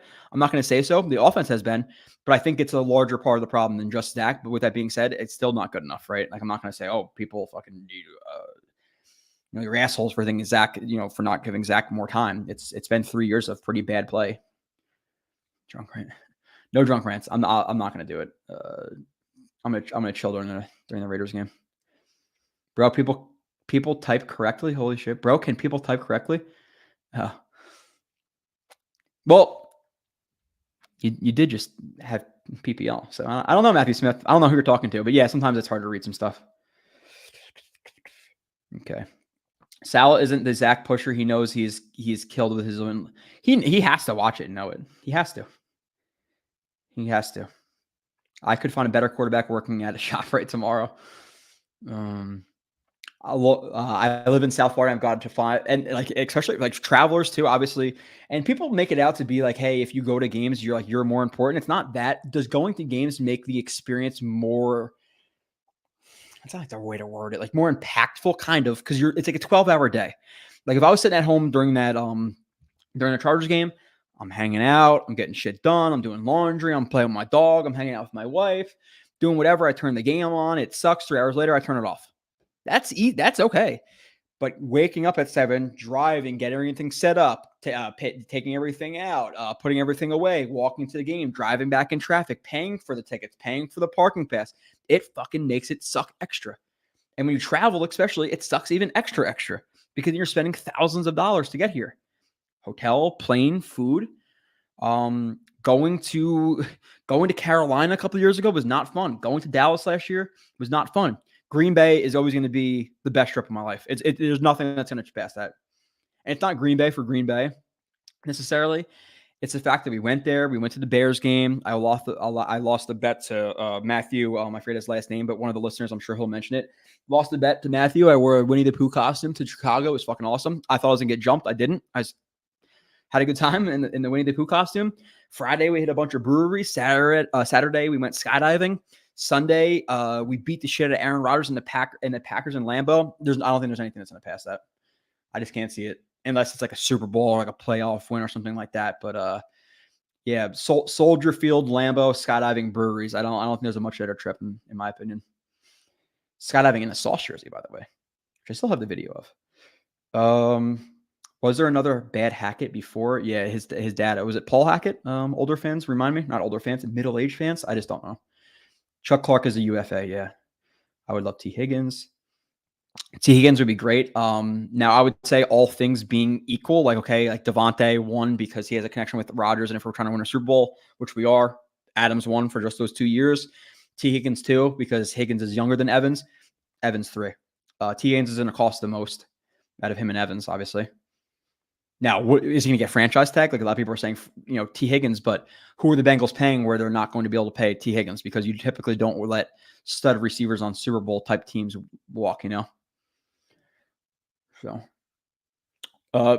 Billy Turner has always sucked. I'm sorry for burping. He's always sucked. Always, like badly, like very, very badly. Did a film review on him too. And I think I did one and God, it was gross. I know I'm going to get crushed for this, but I have this awful feeling we move on from Zach and he progresses and becomes a star for a different team. You're not going to get crushed for saying it. I think at this point, Rich, you're just such a beaten and battered Jets fan that you're just assuming the worst. Really, I think that's what it is. Because how many times have Zach Wilson type players actually come back from being as bad as he's been? I don't know. Whose tape is more appalling to watch? Connor McDermott. He takes the cake, man. I think that's the worst one I've seen. I think it's probably Connor McDermott, Billy Turner, and then GVR in that order. We've had Wesley Johnson, though. We've had the always overrated James Carpenter, who people fucking blew up smoke up his ass for whatever reason. We've had a lot of overrated offensive linemen. I was always that guy at first to say overrated. This player sucks. And people are like, dude, you're fucking so negative. It's like, we've sucked for so long. Why can we not acknowledge our players suck? Also somebody who kind of sucked at the end of their career, people don't want to admit, Shaw Ferguson in the last 3 years really sucked. Another guy who kind of sucked, he was overrated by Jets fans. Even though he's good locker room guy, great in the run game. David Harris people are like, oh, he should be in the Hall of Fame, whatever, Jets Ring of Honor. I like David Harris, but come on, people. Actually, I got to cover a wheel route. It was brutal. It was so brutal. Corey Davis is light times better than Lazard. Jay, I'm not going to say which podcast you heard that from in March, but it could have been this one. Consistently, Davis is better than Lazard. No, Lazard's a great guy, such a good blocker. Davis sucks. We love Lazard. I'm like, okay, just wait. Just wait. And we said that so many times. Just wait. You guys will all say Davis is better than Lazard. This is without Corey Davis playing with Aaron Rodgers, which I thought was going to be the situation where Corey Davis is going to play with Rodgers. He's going to outperform Lazard. But now you guys are realizing it with Davis gone. Now Lazard replacing pretty much Corey Davis. You're like, oh my God, he's worse. How can that happen? Yeah, he's a lot worse. Joe, do you feel Zach needs to take more chances downfield and risk more interceptions and not be as careful to zero? Yeah. JT, only fuck it, dude. Like, throw the ball. Let's throw some hole shots. Let's get some corner posts. Let's throw the ball deep. Let's do something other than this. It's not working. 4 stop routes and a check down on third down is not necessarily the epitome of 2023 offenses nowadays. We're watching fucking Shanahan do all the crazy shit he's doing, all the end arounds and crazy motions and shit, and we're running fucking slant flats and stick routes. So what are we doing? T. Higgins, yeah, I'm with it. A lot of T. Higgins stuff. Sometimes I wonder if Joe should help JD with free agent signings. Seems like most of the time you say someone sucks, they do. I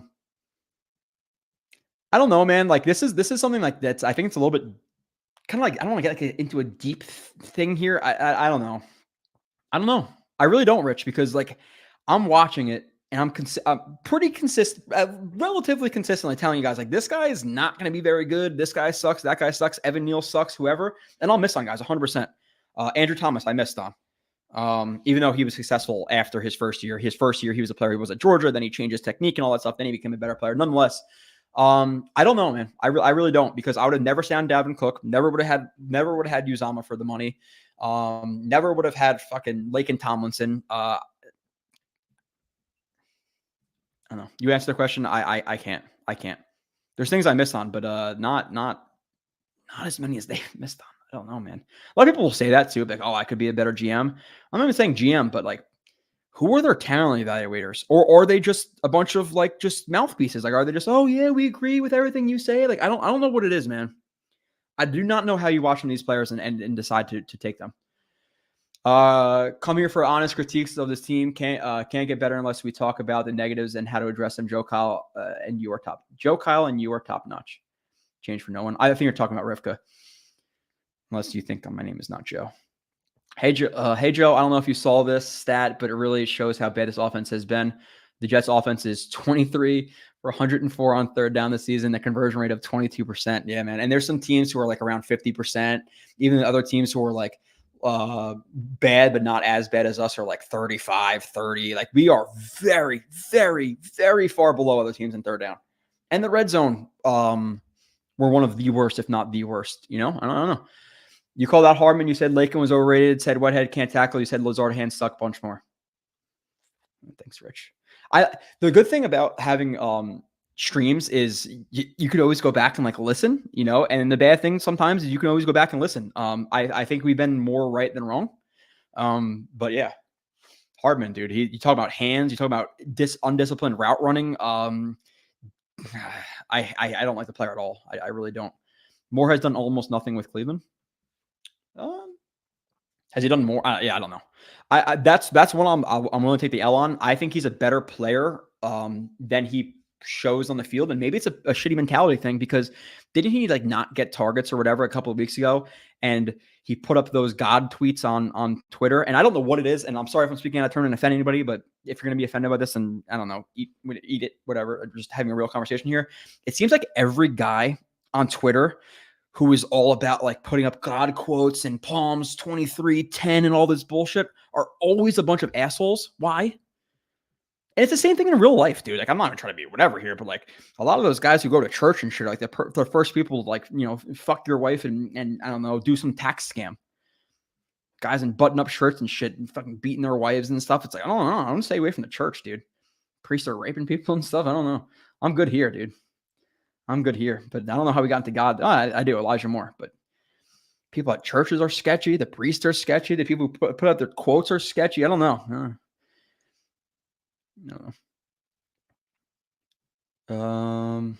O-line 30%, Hackett 30%, wide receivers and Zach are 20% each. Yeah, I said like 33% on the thing before on my stream before, or the film show with O-line, Hackett and Zach, but I also didn't consider receivers. Receivers are definitely a problem too.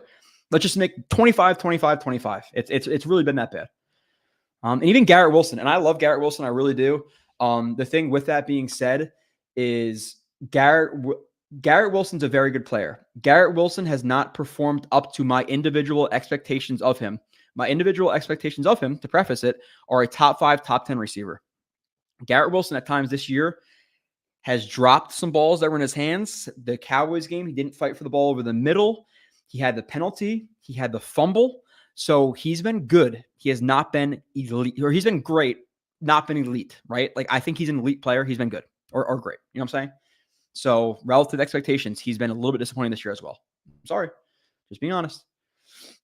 Okay, let's see. 8:41, catching up, perfect timing.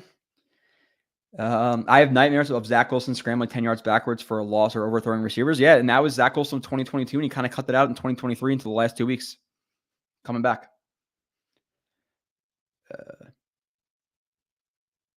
Nate Hackett is worse than his father, Paul. Yeah, I didn't really see a lot of Paul Hackett for the people who have, so I can't really speak on it. But yeah, I've heard he's been pretty bad.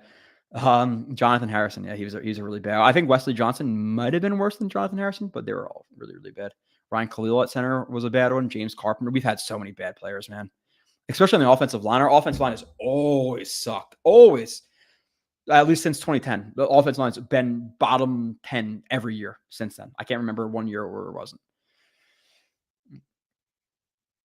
Joe would do talent eval, but but I'm assuming me and Michael could do salary cap. Yeah, just keep me away from the fucking salary cap. I can't. I have no idea what I'm talking about. Did you have a different guard you preferred over Tomlinson, Joe? I'd honestly have to go back and look, and I'll give you my honest evaluation at the time. Who were the free agent guards? Give me some guards in that offseason. I'll remember who I was saying. Most likely, I could have been 1,000% wrong then too, but I know Tomlinson wasn't the answer. But yeah, tell me some free agents guards last year. I'd actually love to know that because I'll tell you. Would have rather drafted Michael Parsons or Jamar Chase at 2, traded back instead of picking up Zach and kept Darnold. Yeah, sure. Me too. If I can go back and change time. Did you say that before, Matthew Smith? That's important. I don't know. I can't attest to that. Going back, if I had a time machine, yeah, fuck yeah. Michael Parsons right now with Huff and JJ and all those. Well, they wouldn't have drafted JJ then probably, right? Jets third down conversion rate is one of the worst in any team since at least 1978.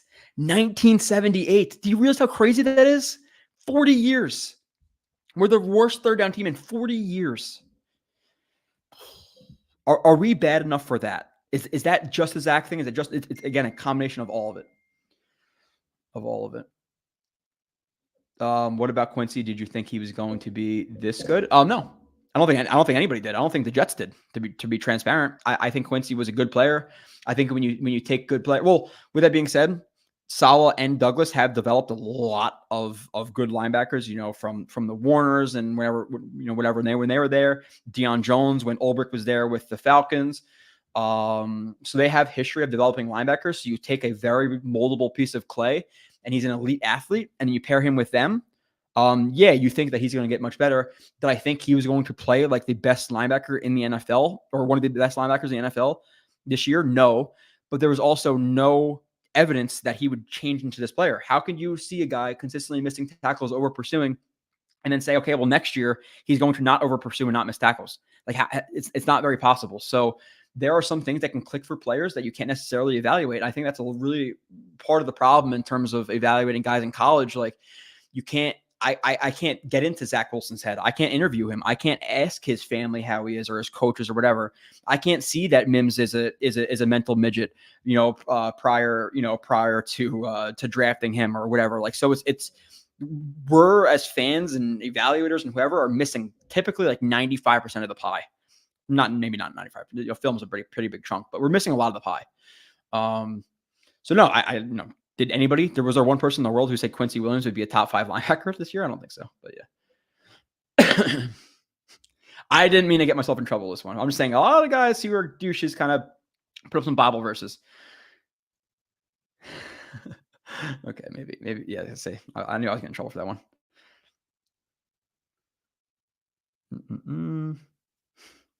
Dude, I was also grown up, not really like my parents aren't Catholic. I went to Catholic school, Catholic high school. I've been around a lot of my father-in-law is a principal of a Catholic school. So I'm around a lot of those people, and a lot of those people are, they got to look in the mirror a little bit. That's my opinion. Maybe take some ayahuasca or smoke some weed and just fucking relax. And, I don't know. I'm done with it. You're going to hell. Jets never want to pay a lineman, and they do. They pay him wrong. James Daniels, Austin Corbett. James Daniels, because he was from the Steelers, and I remember that being a name that we were all talking. No, Bears. He was from the Bears that year, right? Because that's definitely a name. I don't know now. I don't know transparently, Rivka, if that was prior or post, but I remember the name is James Daniels and wanting him. I don't know if that was the same year, though. Again, transparently. That dude on the Jags that came from the Washington was the other big name guard. Oh, yeah, no, not him. You're talking about Brandon Sheriff. No, that was absolutely not him either, because he was always injured. Always injured. I wanted to keep Darnold at the time, to be honest. I always say this. Yeah, Rivka. I was done with Darnold like 2 games into 2020, right? 2020. The game against the Niners, the home opener, was terrible. The Colts game was terrible early in that year. I remember consistently talking that year about the play that he stared at a wide open dig route over the middle, and then Becton let up a sack. Or no, it wasn't Becton. Maybe it was Becton. Somebody let up a sack and they blamed that player. I'm like, dude, Darnold was staring at a guy wide open for at least 3 seconds, didn't throw the ball. So Darnold was done at that time too. Now, if your reasoning was, I want to keep Darnold because I don't believe in these quarterbacks and I want to address the team more so before drafting a quarterback, then I'm with that, because certain people will be like, certain teams have different philosophies in terms of drafting quarterbacks. I think the proper thing to do is to have the team built up at least a little bit before you draft a quarterback. Like, you don't want to draft a quarterback to a bottom 5 team. You want to get the team a little bit improved, maybe go through a year where you're like 6-11, but you're okay, and then you draft a guy. Like, that's kind of more so how I think. So if that was your thinking, then I understand. But in terms of just saying that Darnold was going to be good, I wasn't there. Do I think I wasn't there with you? Do I think Darnold being surrounded by a better coaching staff, better team, Darnold could have turned out differently? 100%. I do. I think the Jets fucked Darnold. So, yeah, Sheriff and Lakin, Jesus, neither. Sheriff was so injured. I would take Lakin over Sheriff, but there's no way I wanted to sign Lakin for 17. I can tell you that. 13 years without playoffs. Yep. The Colts game broke my faith in Darnold. Colts game was brutal, Yoshi. And then I don't know if you remember, Yoshi, but I remember there was like that one play during that game where he scrambled out of the pocket and hit Braxton Berrios, and we lost like 34-10, and that's what everybody highlighted was that one play. Blake Cashman is great in Houston. Yeah. Injuries fucked him here, right? Injuries. He was never not injured. I didn't want Darnold, but I also didn't want to. QB Sewell was my guy, and I thought him and Beckham would be okay. The dude says, I remember people used to call Sam Darnold or whatever. I wonder what those people think of Zach's intellect on the field. Yeah, if you traded the quarterbacks' careers with the Jets, Darnold, he's a better player. He is. He was working with a much worse team, in my opinion, probably just a worse infrastructure, and he was better with worse. So it's 9:00. Raiders game, I don't know. Run the ball. The Jets, I'll be positive they win 12-9, and that's it. I appreciate you guys. I caught up. I appreciate all the comments. I appreciate a lot of the compliments this stream for overly negative. I thought it was going to be an overly negative show, but you guys were positive, at least towards me. Apologize for ranting and whatever else. But nonetheless, I will see you guys next week. Make sure you check out the film show that I just recorded before this, and it should be out tomorrow morning. If you guys want to get the real picture of what Darnold really did, because we break it down. You don't have to watch the whole 2-hour thing, but if you want to take a minute to find the Darnold thing and say, or the Darnold thing, the Zach Wilson thing, and say, hey, 35 minutes of my day, let's see what's really going on here so I can sift through all the other bullshit out there, then watch it. If not, then fuck it. I'll just talk about it here. You have to kind of believe what I say. So I appreciate you guys. I will catch you next time.